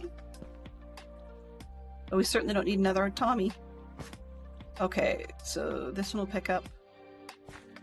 Come around this corner. Going to move the chest, but I'm not going to move the chest yet because moving that chest means I have to take care of all the junk inside it, and I don't have inventory space. Okay, and that just needs rails, so I can put a bridge for now. Do I have gold? That's the question. I think it would be back at the other spot. That's those stuff. Okay, I got the levers I need. 1 piece of redstone. Okay, so I need to trade for some more of that. And I need to make a lot of regular rails. Is that why I had wood over here? Alright. Oh, ha. Cannot go trading for rails. Or for rails. Redstone without emeralds. That's kind of a no-go. Yeah, buddy? Yes, exactly what I want, sir. Thank you.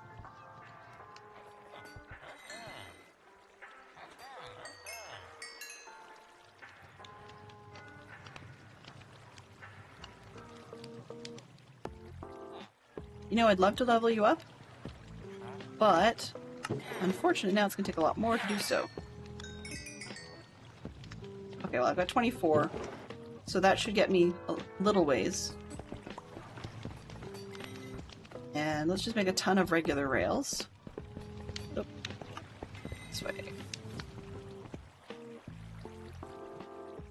6, okay. And what do I need? Iron, of course. Of course I need iron. And for now, we shall dump the dirt in.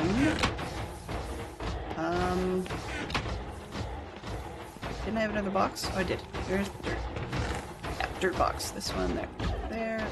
There. I'm so spoiled on Java, it's not funny. Because on Java I've got a mod that does the sound for me of specific sounds in Minecraft, so as in I can turn down the volume of just the golems making all kinds of noises. And so I keep forgetting it. I'm going, what is going on? They're so loud. 64. That should get me there, provided that I get enough of the power rails in there. Okay, so let's go get... Where is the gold? I have to go out and get. Sorry. Poor reference to a line from the sus quality movie Mrs. Santa Claus with Angela Lansbury. You don't have alter egos. You respect the hunters, but you're not a fan personally. Yeah.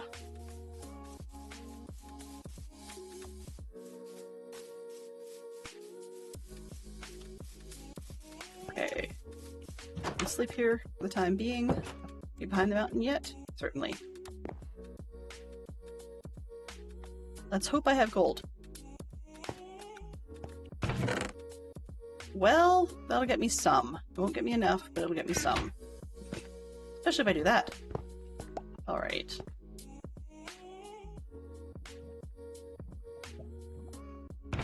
That might be plenty. Oh yeah. Yeah, I don't think I'm going to need 78 rails. Let's see. 3, 6, 9, 12. Probably a fourth one because it's slightly larger, so 16. There we go.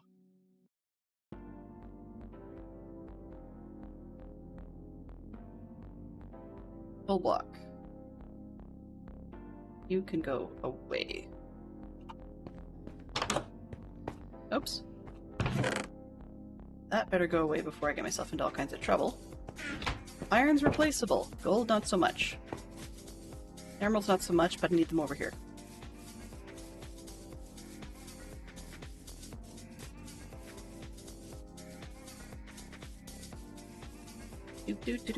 I can't see what's being said if I still had the points open.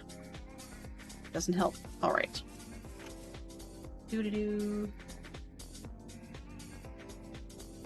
I ate something recently. Oh, berries. That's what I was looking for. Okay. I know I'm not supposed to be eating the carrots because I can trade those for emeralds. So I was trying to figure out what on earth I had swapped them for.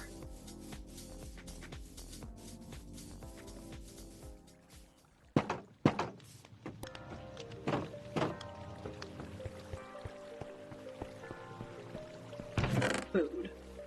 This will do.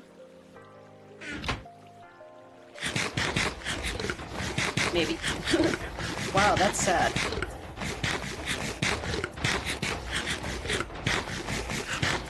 Although maybe that's more than you get out of it in Java? I'm not really sure. No, berries are terrible in both.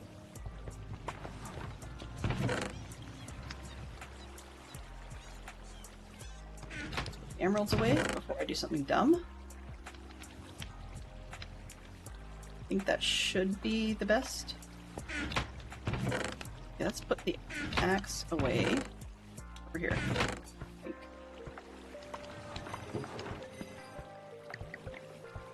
Sharpness and efficiency? Sure. What have we got? 13. I'm pretty sure that'll take more than that to blend these two.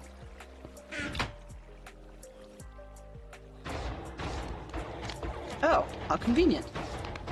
Making 3, silk touch 1, sharp 1, mending. Sure, I'll take that. Alright. So then we've got rails to work with. I don't think I need the gravel. I'm not that fussy about how the rails look underground. I'm not that sort of person for fussing over that. Okay.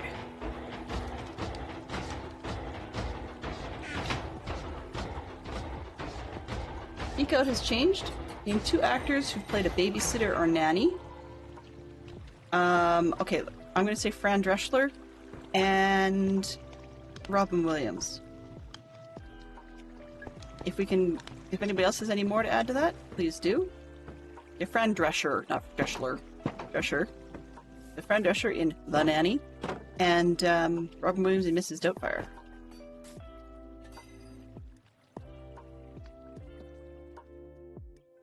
And I take... Sure. This...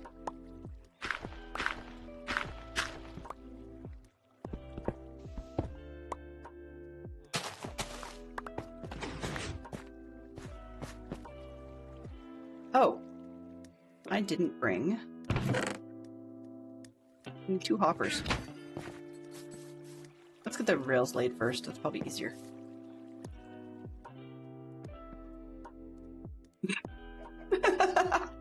Of all the things I did not expect, that was one of them. Okay, so I know that this will be underneath my other thing. Other thing, that makes no sense. This one, and gotta hide back here. I reach it to flip it. Alright, so if I take this one out, the rail should stay on, right? Yeah. Yes. Okay. Let's match these up. 1, 2, 3, 4 in this case, I think. And then I'll jump in the hole from the other side.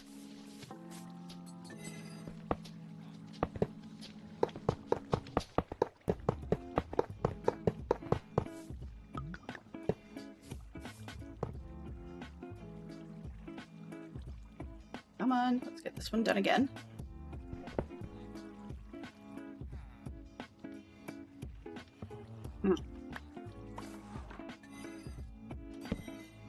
How can I reach it to turn it on? No. All right.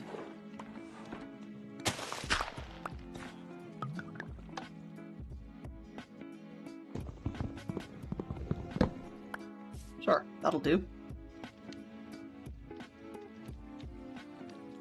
I don't care. I'll worry about that later. Okay, so then let's go rails. 1, 2, 3, 4.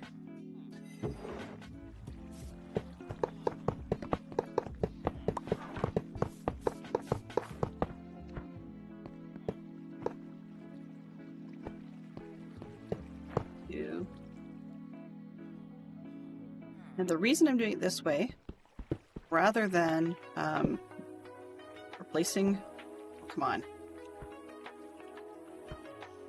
one of those, I cannot quite see it, but that's okay. Back here. The reason I'm doing it that way rather than just digging it out first is purely, as you guys have probably figured out, to keep the other line going. Although, I have one cart here, and one cart apparently is in the chest. So I have no cart doing anything right now.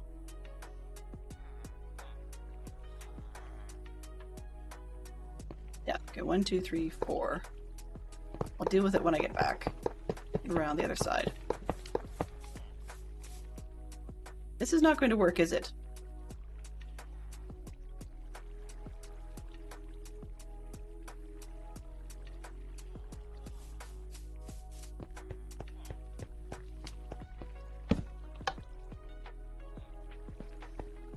I may need to break these up and have twice as many boosters.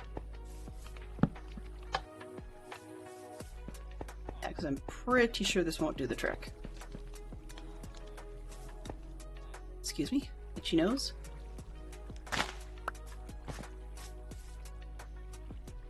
Alright, how about this one? If you have a smartphone, which is your most used app?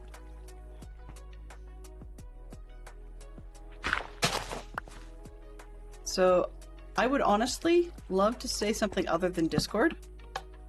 It probably is not something other than Discord.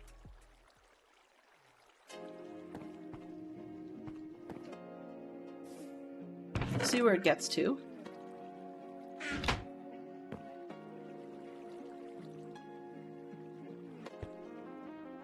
That one should come all the way around again.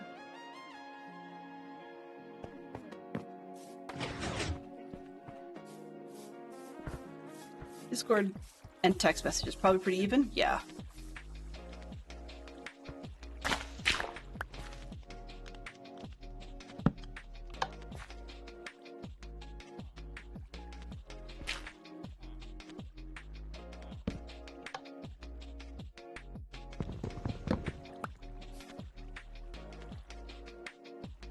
Okay. But then did make it here. Okay. That will do. I didn't think that was going to work. So now I know that in theory I should be able to just keep on with the plan I had.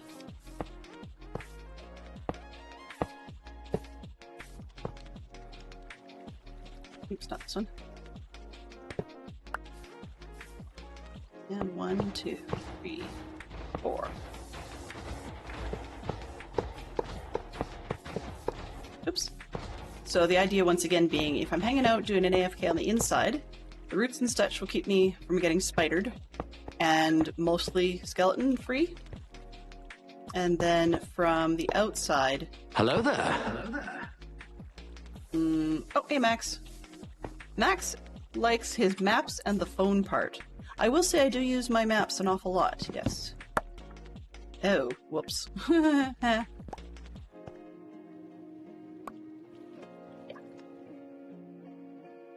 I want to do something smart next time? I want... No. No. Thank you. There. Now I can start throwing things in here that actually might get pulled out. Let's start with that stuff. Okay, so it's back here, and open that. Bone meal I put there. Don't know why I had those, but sure. I'd had them for some reason. Because that stuff is the stuff I expected.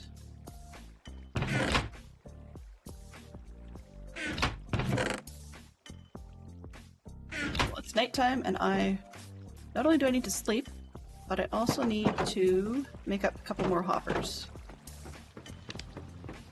Aloha!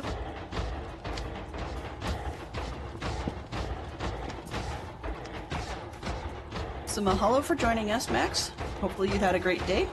I was going on about random things, but Max says he uses his maps a lot, and I do too, actually. I'm one of those weird people that will even choose to run... I'll even choose to run my mapping software when we're going places just in the city, because I find... Oh, I only need to make one. Oh, nice. 1, 2, 3, 4, 5, 6, 7, 8. Because I find that having the traffic report portion limited to exclusively where we're actually working, or where we're going to be. 5. Actually is quite useful.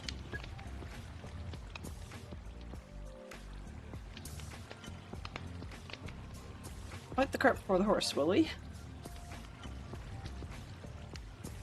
I will admit, if I ever get to be able to add to Bedrock or an add-on that you can often find in a mod for Java, where if you have all of the materials required to make the builder piece prior to the piece you're making, so for example in this case, if I had all the materials to make a hopper, because I had all the materials to make a chest, then I don't really see any point in it not just making me the hopper. But, you know, that's just lazy person's way out, right? Clear that.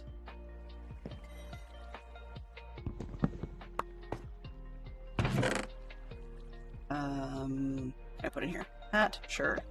It would come out of there anyways. Leads, signs, leather. There's the chest. Move. 1. And then our another hopper. Boop. Now we can get stuff, right? Stuff from the stuff? From the stuff, if there was a stuff to have. Alright. No organization, but that's okay. Because these weren't supposed to be there.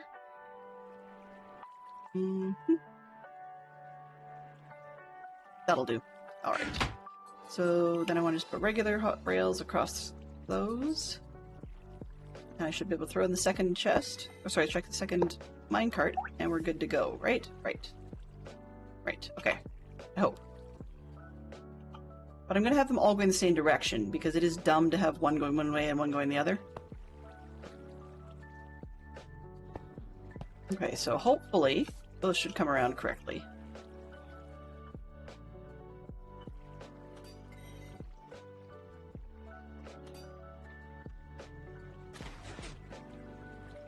Two? I didn't even see if they both came around. I know that was the outer one that just came by. There goes the inner one. Okay, so we're good. Excellent.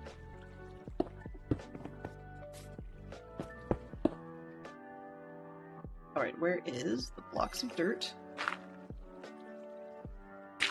Now I can start filling in the holes, so I have to go get more of the dirt.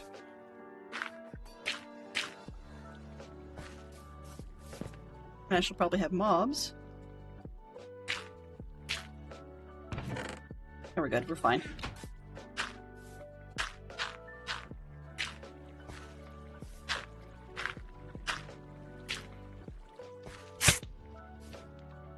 Stop it.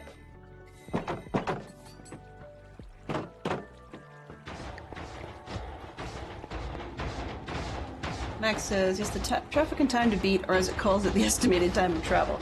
Every so often I marvel at how we walk around with a computer in our pockets. Computers that had more computing power than the first rockets.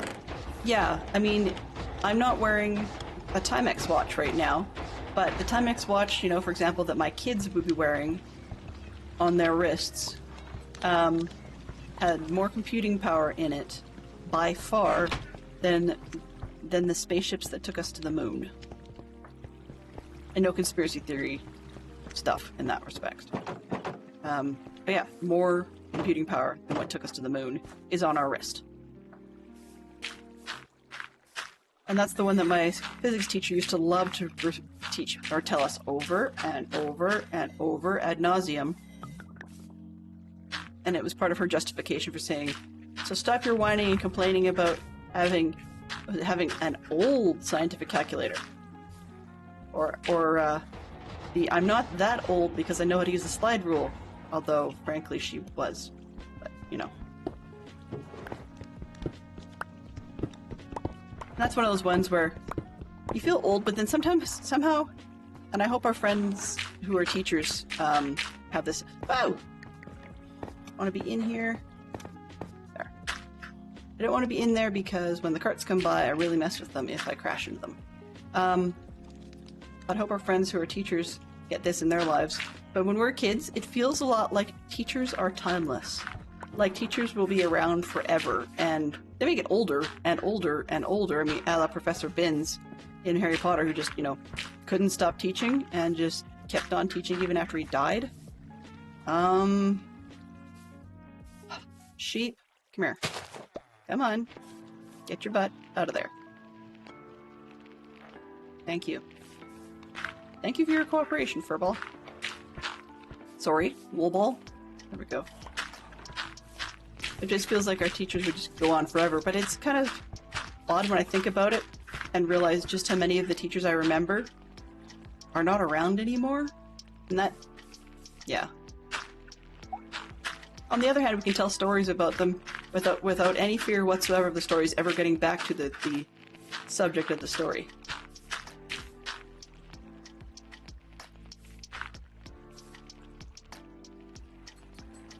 I mean, when you think about people went to the moon, you know, that kind of rocket math, and the basic portion thereof was actually using a slide rule. You wonder how accurate that could be, or using, you know, logarithmic tables you look up in a binder.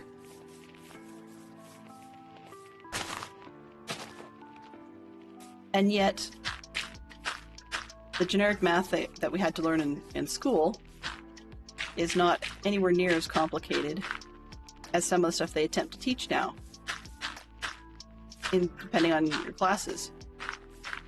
But I think that a lot of the math that we have now is... there was a time in our province where the math curriculum was split up based on applied math and practical math,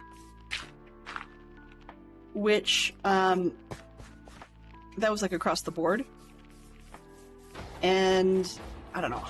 Applied math and practical math was virtually the same thing. I made that wrong. It was theoretical math and applied math or something like that. Anyway, but the point was that it's different. And it's far less complex. There's a bigger focus put on these days on getting things done in a way that you could use in a day-to-day format. Not being all fancy about how it's done. There we go. Yes. Nowadays, even our watches have more computing power. They're accurate enough. They went through some brute force approaches too, exactly. And I think I know what you're referring to.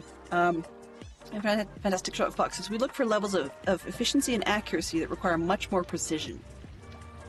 Much more precision. Which is kind of funny because it reminds me a little bit of Star Wars. You know, when you got saying stay on target.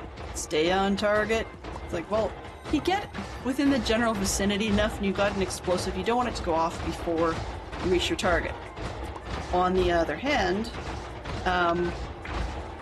if you can get there with something that's small enough that you've got margin on either side, then the math says go for it, and you don't necessarily need to be perfect to, you know, multiple decimal points. And when your goal is getting to the into orbit alive and into the right general place, it's less precise. Exactly. I mean, a lot of people have, whether you've read the story about it, seen documentaries about it, or even just watched the cheesy Hollywood movie, you know, Apollo 13 is a great example of that. They managed to, with a whole lot of spit and chewing gum, I guess, figure out how to get their astronauts not to die with too much carbon dioxide in the air. What's this? Oh, I had a second sharpness and efficiency. Okay. Not that cheesy. You still like that movie? Oh, I know why I did it. Oh, Louie. Before I combined the sharpness and efficiency, I was supposed to combine the two of them together to get a better one, and now I don't have the XP again. Well, that's okay. Better than where we were. US moon landing was still using slide rules and computer the size of a living room. Exactly. And actually, funny enough, I used to have a boss at my internet service provider company that his job, one of his first jobs, actually was to go into office buildings, he had a couple of different office buildings where he actually had to go and change out the platter stacks from their computers, so they could. Their idea of what we would call now backup was quite literally take the magnetic platters as large as a 33 spin record out of the room, you know, off of the computers, and physically carry them out, and they're probably about almost a foot high, maybe a little bit more, and about the 33 rotation record, about yay big. And that's his job. He'd have to put them on a big dolly and swap in new blank ones, and then take them off to a specially protected room because they had to be sealed away from further magnetics, because of course those platters were incredibly sensitive back then. And I just find it really funny because we used to razz Mark so much for telling all his stories about that was so much a back in my day type story. We totally loved to bug him about it. Yeah, we actually had my math teacher in in high school. He was also university prof in his spare time, like wrote textbooks and stuff. But he was, I'm not sure what the position was, but he was in the British Air Force in World War II. And for kicks, one of his coffee coasters was actually one of the early, long play vinyl album sized floppy disks. So after the platters, when they first went to the floppy disks, they were giant. They were like the 8-inch deals or the 5 1/4s we had later that my generation started growing up with. His were the big ones that literally you could put like an 8 to 10 inch dinner plate on as a placemat and it still have overhang. And I just thought that was hilarious. That he said, "Yep, I used to have a whole box full of these that lived on my desk." And it was just kind of funny because, of course, you knew back in the day that the kind of stuff we so casually store on computer media or on our phones or whatever would not have been as easily or inexpensively stored back then. I mean, those platter stacks or the floppy disks were not cheap. And to have a whole box of something like that was pretty big money for the company that paid for it. Okay, so the idea being now, in theory, if these guys were... No, shush. The idea now being, provided I keep these closed, which thankfully the creepers and zombies don't deal with, then if I can get them to drop their parts, as odd that sounds, then that should show up in the chest. So really what I need to do is do a generic clean out, because I have too much in my inventory and there's too much stored here that has nothing to do with here. And that'll be something I probably do while watching DC, just clean a lot of this jazz out. Maybe leave some of the spares in here just in case something goes wrong. But clean a lot of this out back to the other base zone. Anyways, but that way we can clean out what's in the chest down there so that if something does get dropped over there, then we'll be able to see what we picked up for drops rather than wondering what's new. I'd love to have something else for this one little piece right in front of the gates. So if anybody has any ideas of what to do there, that would be great. I might... Ooh, actually, I don't have...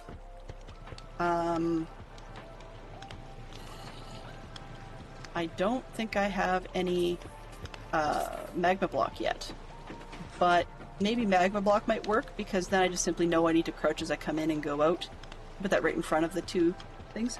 And that way, when mobs die on it, it'll still, because of the minecart, still hopefully get the item sucked through.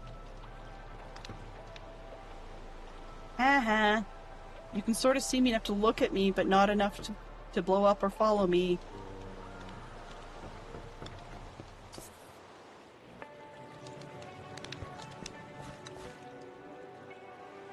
Annoyingly enough that I can't go get more bamboo, which is a bit of a waste of our time.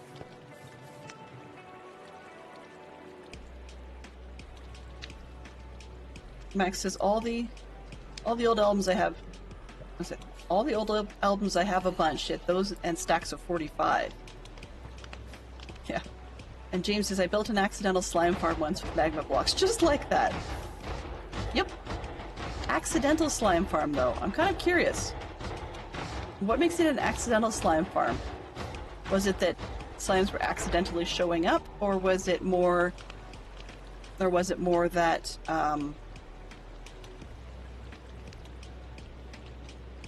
yeah, like the accidental part puzzles me.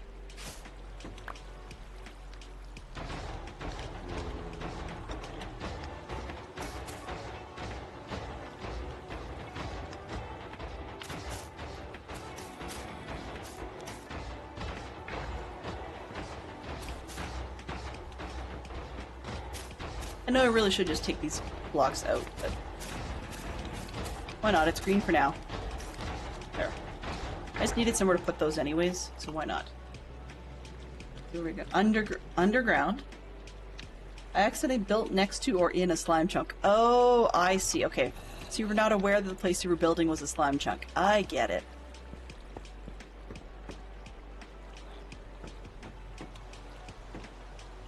Alright. Hi, guys. I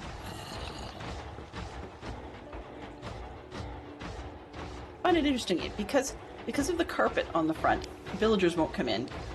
But I'm kind of curious what would happen if I left these doors open. I'm a little worried when there's a what do you call him? Creeper out there. And he might blow up.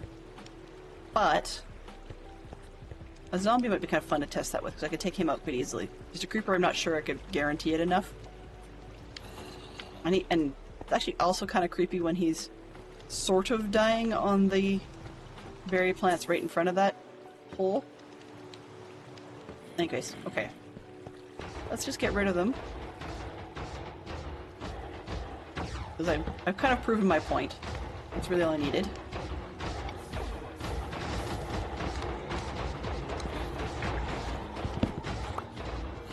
Okay, if I understand you correctly then, James, you were saying once you've built your once you built your slime farm, I can hear you. There they go. Burn. So you either burn or you die. I think it's a win-win either way. So now I have a couple of creepers. That's a bit annoying, okay. What are you running right now? This is random? Gnome squirreling? Power 1, no, I want Unbreaking 3, please and thank you.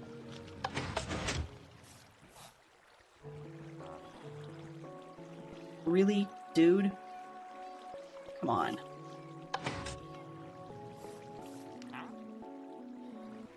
Nope.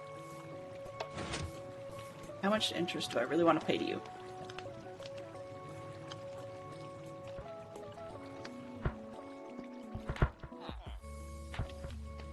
Let's see. Nope, we built a base with a wheat farm and had to protect it from all the slimes. Then I started collecting slime balls and it was very effective.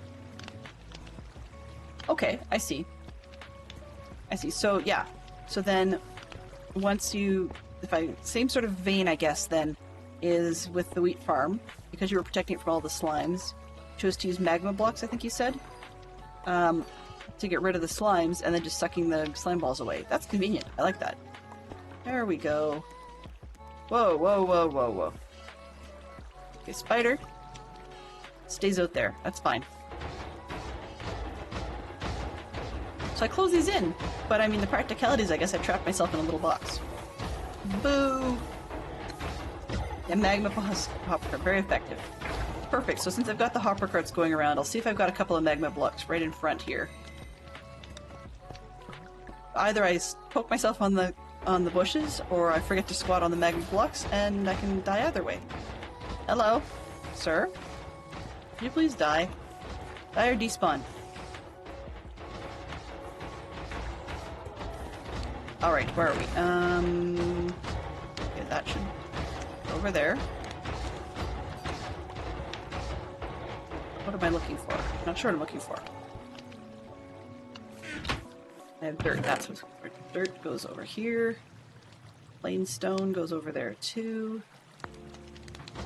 I'm gonna keep the one pile so I can do the work underneath. There's not much I can do over here actually. I really want to get onto that next project, but that involves a lot more tree chopping. And then floor, right? But I don't want these stupid... He's on the wrong side of the building for me. If he was over here, I wouldn't care so much. Okay, I may just have to get rid of him the old-fashioned way. See if I can get myself not blown up.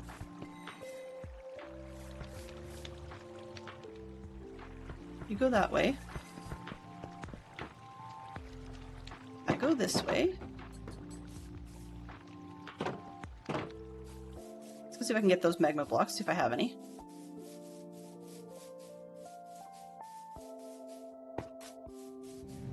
$20 to 9 already. My goodness. Or for those of you in DC land, we're 20 minutes away. My goodness. I really haven't expected to go that late. Start 45 minutes late and pull a nearly 3-hour stream. Right.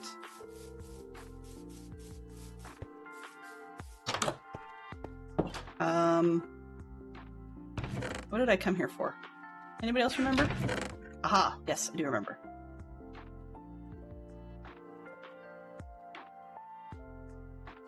Is there anything else I had here? No. Okay, let's start dumping things I don't need. Do I have a spot for that? I guess woods go up top. Wherever that goes. Rails. Don't have a rail spot yet. Rails can go over here.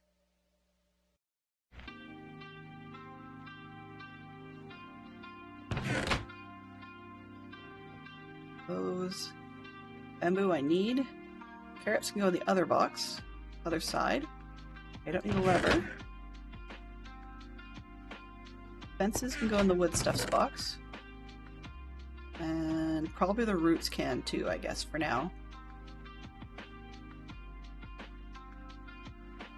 I don't know if I have a bone block place.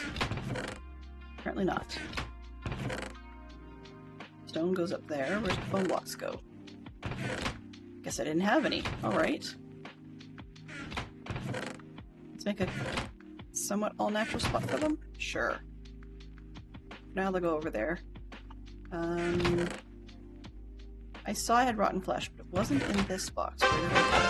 Oh, that goes on the other side, right? It's tradable. Alright, so I think that's everything from this side. The sticks can go to the stick guy.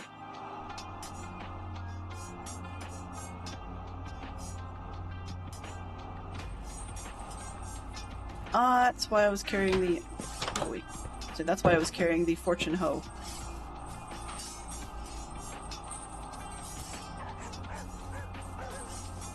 Alright. You heard a horn? Doo-doo-doo! Oh, took me a second on that one.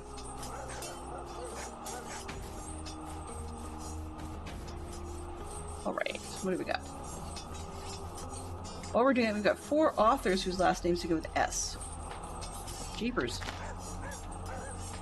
I don't even think of one who brings who begin or ends with S. Last names who begin with S. Go away. There. Did we get anything interesting? Not really, that'd be negatory. Okay. Take that.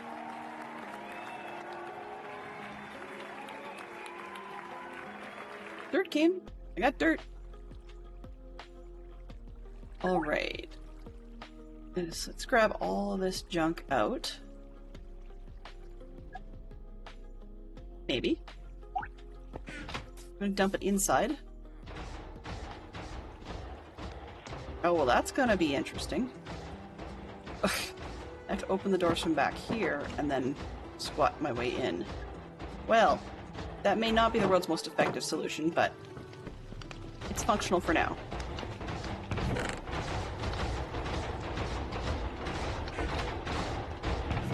Sure, random junk drop. Oh, nope, carrots go elsewhere. It's tradable. Stone, okay, sign. Gold, hat. Leads, leather. Bones I don't need. Spider eyes I don't need. Dirt. Gunpowder. Okay, what else? Guess trees can go there? Sure. Bone meal, I guess. Why not? And 2 sets of logs. I thought I had more flesh. Any flesh around here? Yes, this one. And the carrots can go for tradable. Okay.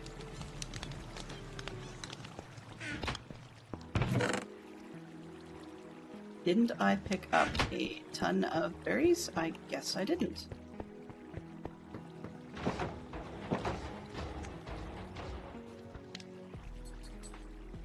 Very slow method for getting in and out. I'm going to regret that quickly, but...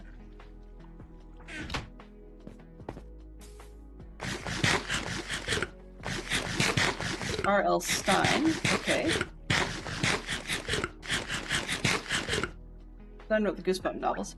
R.L. Salvatore, or R.A. Salvatore. Use the #1 fan finger. Who is our current winner? Did I miss? Huge Stormy Owl. Ooh. Ooh, Stormy was the winner. So Stormy's the champion of the hill. That's good. Let's have someone who's not our common champion of the hill. Just change it up a little bit. So Poppins says, I remember that debate about whether Goosebumps should be in our school library. Yeah. We had that one too. It actually ended up getting in our library, but it was in and out for a long time. There was a period of time in our school where we actually had to have a permission slip to be able to read the Goosebumps novels.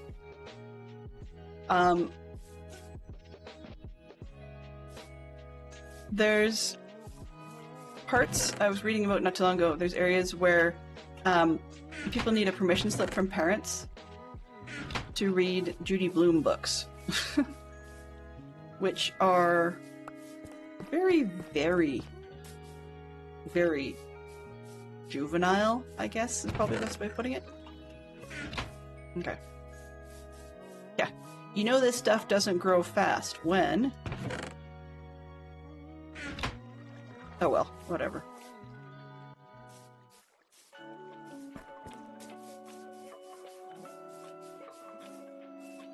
Okay.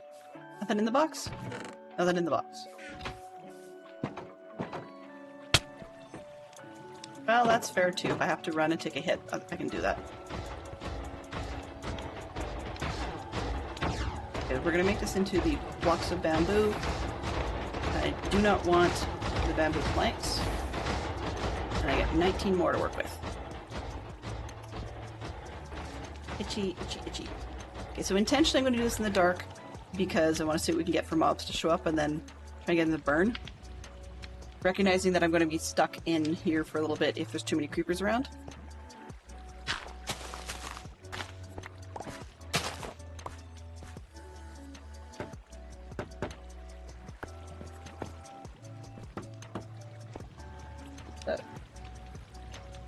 We don't limit our kids much. We are more about them understanding what's appropriate and what's not. I can't possibly monitor everything high school age kids see 24/7. Yeah, that's a thing when you get to be high school age. I totally agree.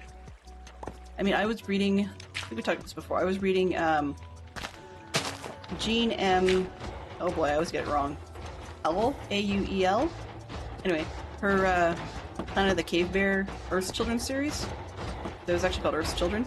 But I was reading that when I was maybe grade 7, I guess. And I picked I picked up the first one because my grandmother didn't think there would ever be anything remotely questionable on her like summer trailer parks basically little free library type shelf. It was one of those take a book, leave a book things.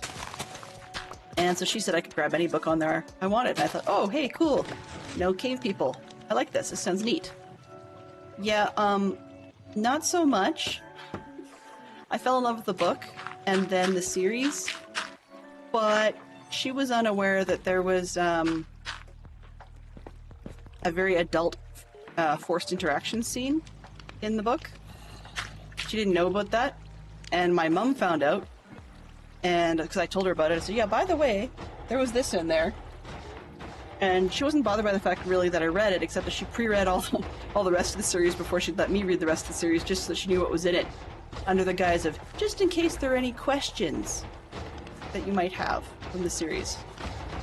If I've already got through, you know, a rather descriptive character's forced interaction, I really don't think I'm going to have too much to worry about in the rest of the series. Because a lot of it was very much, you know, hunter-gatherer, she's got a crush on him and doesn't realize it, and he likes her, and but then the way they interact, they figure, oh, well, maybe we should try hanging out with other people, and yeah, it was just that kind of... It was like standard dating relationships stuff crossed with, in the meantime, we're gonna go kill a mammoth. Yay. Yeah, my mom didn't get after my grandma at all. She's like, yeah, well, this is the lady who was dated the grandson of the mobster Lucky Luciano. So my mom figured that she'd be probably fairly permissive, had she known about it anyway. So I suspect that that was part of why she just didn't care. So I do miss the lady, but she wasn't cool in most ways, but in some ways she was really cool. Did you just change your mind? Oh, right, that's what I was looking at. Okay. Escape. Settings. I can't really change it now, but I want to see... Oh, not that one, not that. No, no, no. Most of these I've actually deleted and they just can't, they just won't leave the title. I think we're gonna see a frame per second hit when I put this one on. And I can't do it from here, which is nice. I have to do it from outside the game. Do I want to do that? Yeah, I'll just leave it for now. I'll play with it afterwards. Because it's one thing when I've got frames per second problems for just me. That's a whole different thing when I'm trying to stream at the same time. Okay, so 10-2, and we're going to roll on into our famous and fine friend Dadcraft, guaranteed. Probably almost perfectly on top of the hour, because he deserves it. Hello, Spider. So in the meantime, what do we got going on here? Dude? You are master. Okay, do I have anybody over here I've not leveled? No? Yes, I mean. Nope, you're fine. You're fine. Fine. Oh. Run through so... Ah! Thank you very much, Fantastic Sherlock Fox. I appreciate that very, very much. Excellent choice. Excellent choice. Fox is in a gifting mood this month.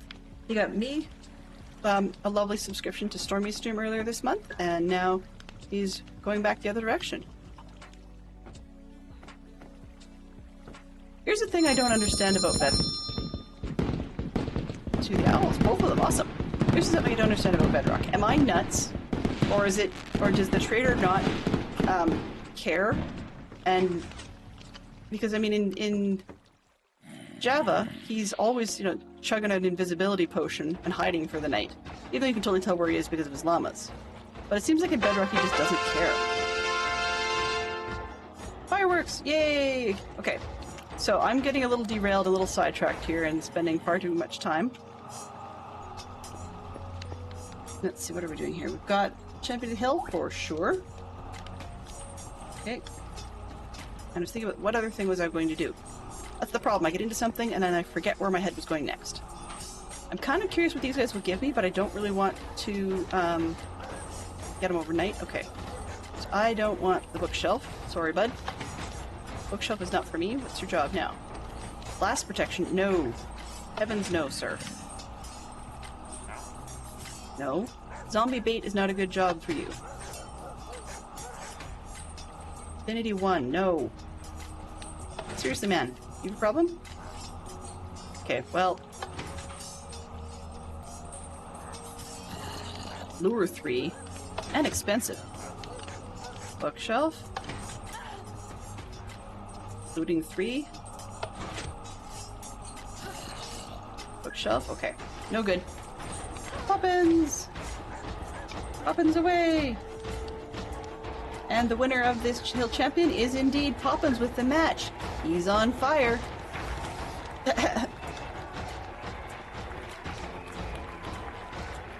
Alright.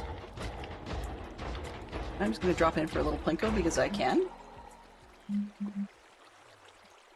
I've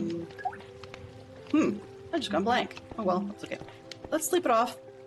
Let's have enough of this hanging out, wasting time in the night. What? Oh. Oh! Ah! Actually hit the star zone. Yay! Rigged! Rigged!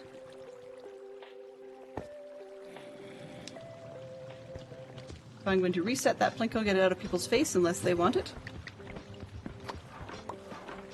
There we go. Alright.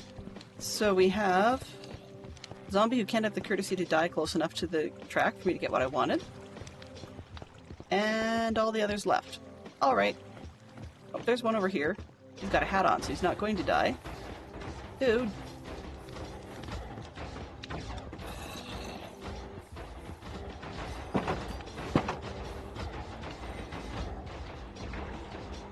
Hello? Sir?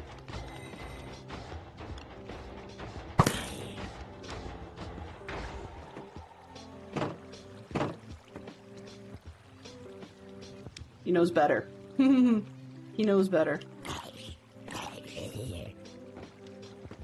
And of course that's just outside the zone.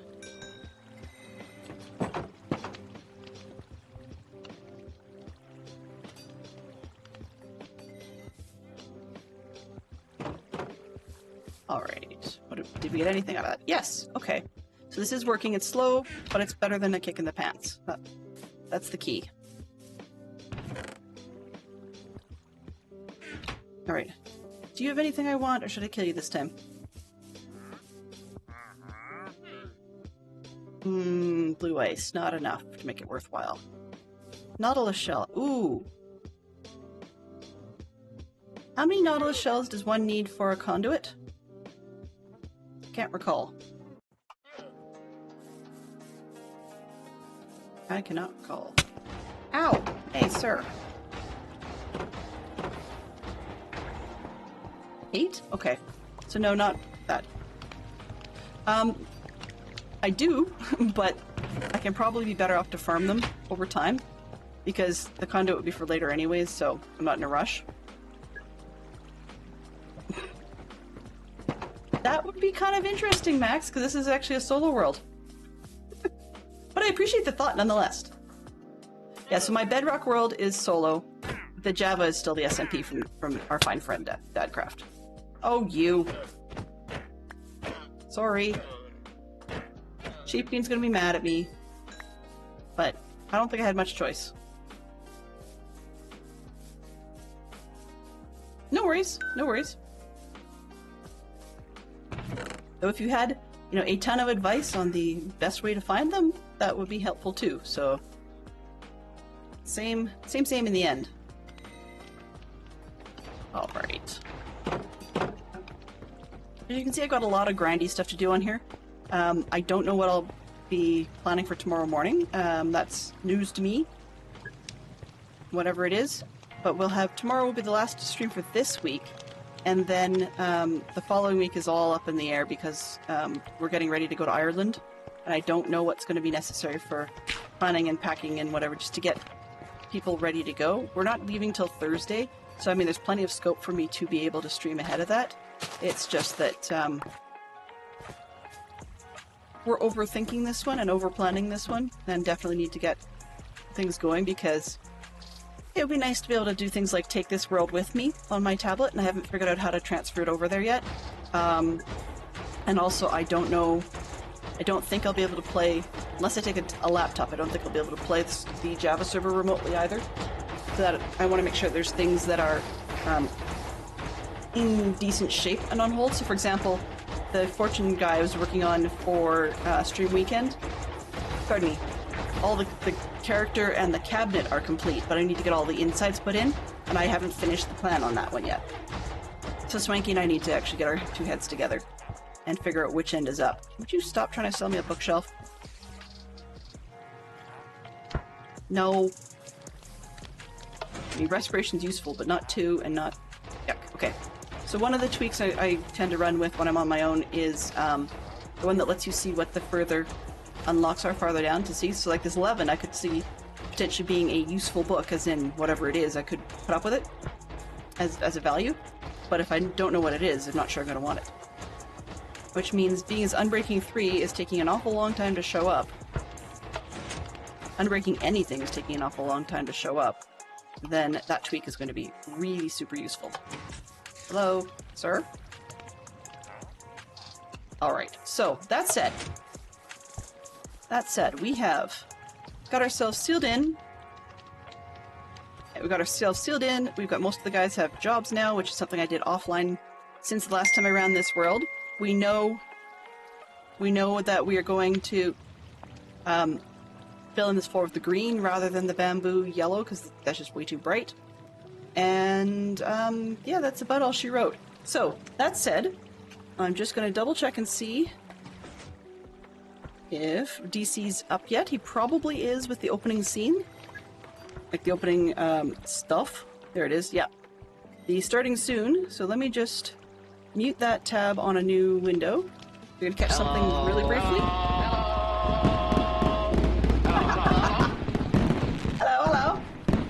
Hello, Raiders. You are just in time. So you are just in time. We are barely hanging on. We're on our way out, actually, and so maybe we can do a double layer raid over to the Flying Dadcraft.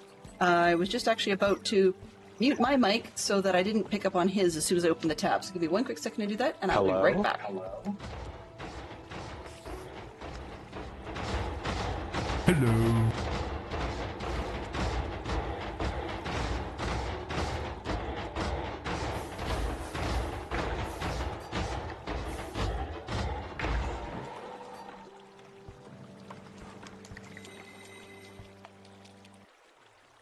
Alright, so before we head out that direction, just want to say hello to Skyfire, hello to Zeroed.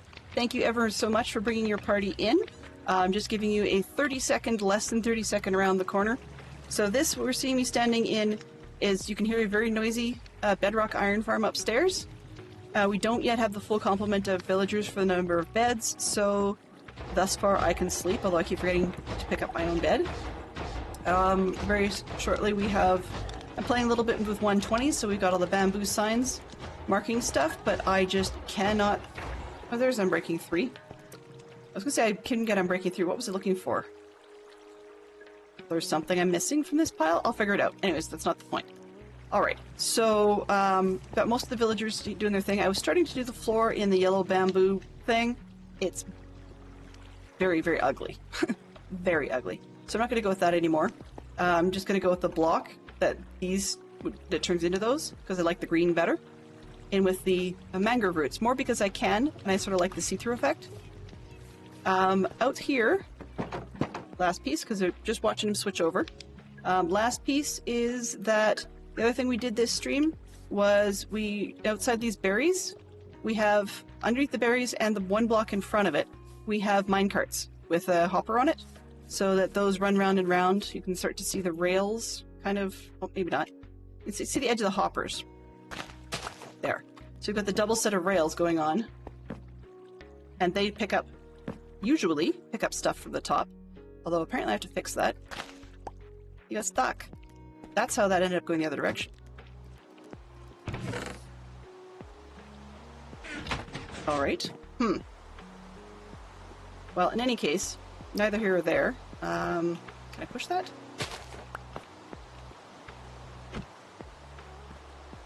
There we go. So, yeah, that's what the other piece was I was working on this stream. Was just filling those in so that when I stay up late at night and I can AFK in here, that that happens. But anything else that's outside can leave me be. I can hang out in here nice and safely, and the bamboo farm will grow and mobs will show up and maybe die on the outside. But at least I don't have to worry about them seeing me or getting blown up. So now it's AFKable. That's really all there is to it. Okay.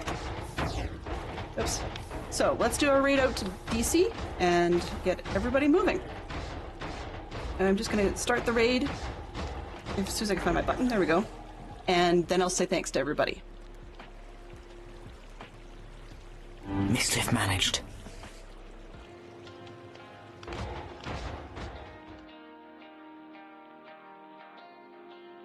All right, so thank you to Fantastic Sherlock Fox and for being a subscription gifter tonight. And thank you to Yellow for his resub. Thank you ever so much, Zeroed, for your raid. I do appreciate that you brought your fans in. Hope you enjoyed Vault Hunters. I used to like it, even though my skills proved out that it wasn't end up for me long term. Thank you, Pep Funk, for the new follow. Also, thanks to Arch Thunder, Fantastic Sherlock Fox, Al Poppins, and Tranquil Land for their point spending tonight. Also, thanks to Fantastic Sherlock Fox and Scrubbler for being the moderators on deck. And thanks to ITT Tom, Max, Carnage Joe, Yellow, James, Al Poppins, Tranquil Land, Pepe Funk, Huge Stormy Owl, Dibble Shrugs, Tim Dog, Arch Thunder, and Zeroed and Skyfire for being our chatters for the evening. I hope you guys had a good time, and we'll see you on the flip side. Bye-bye for now.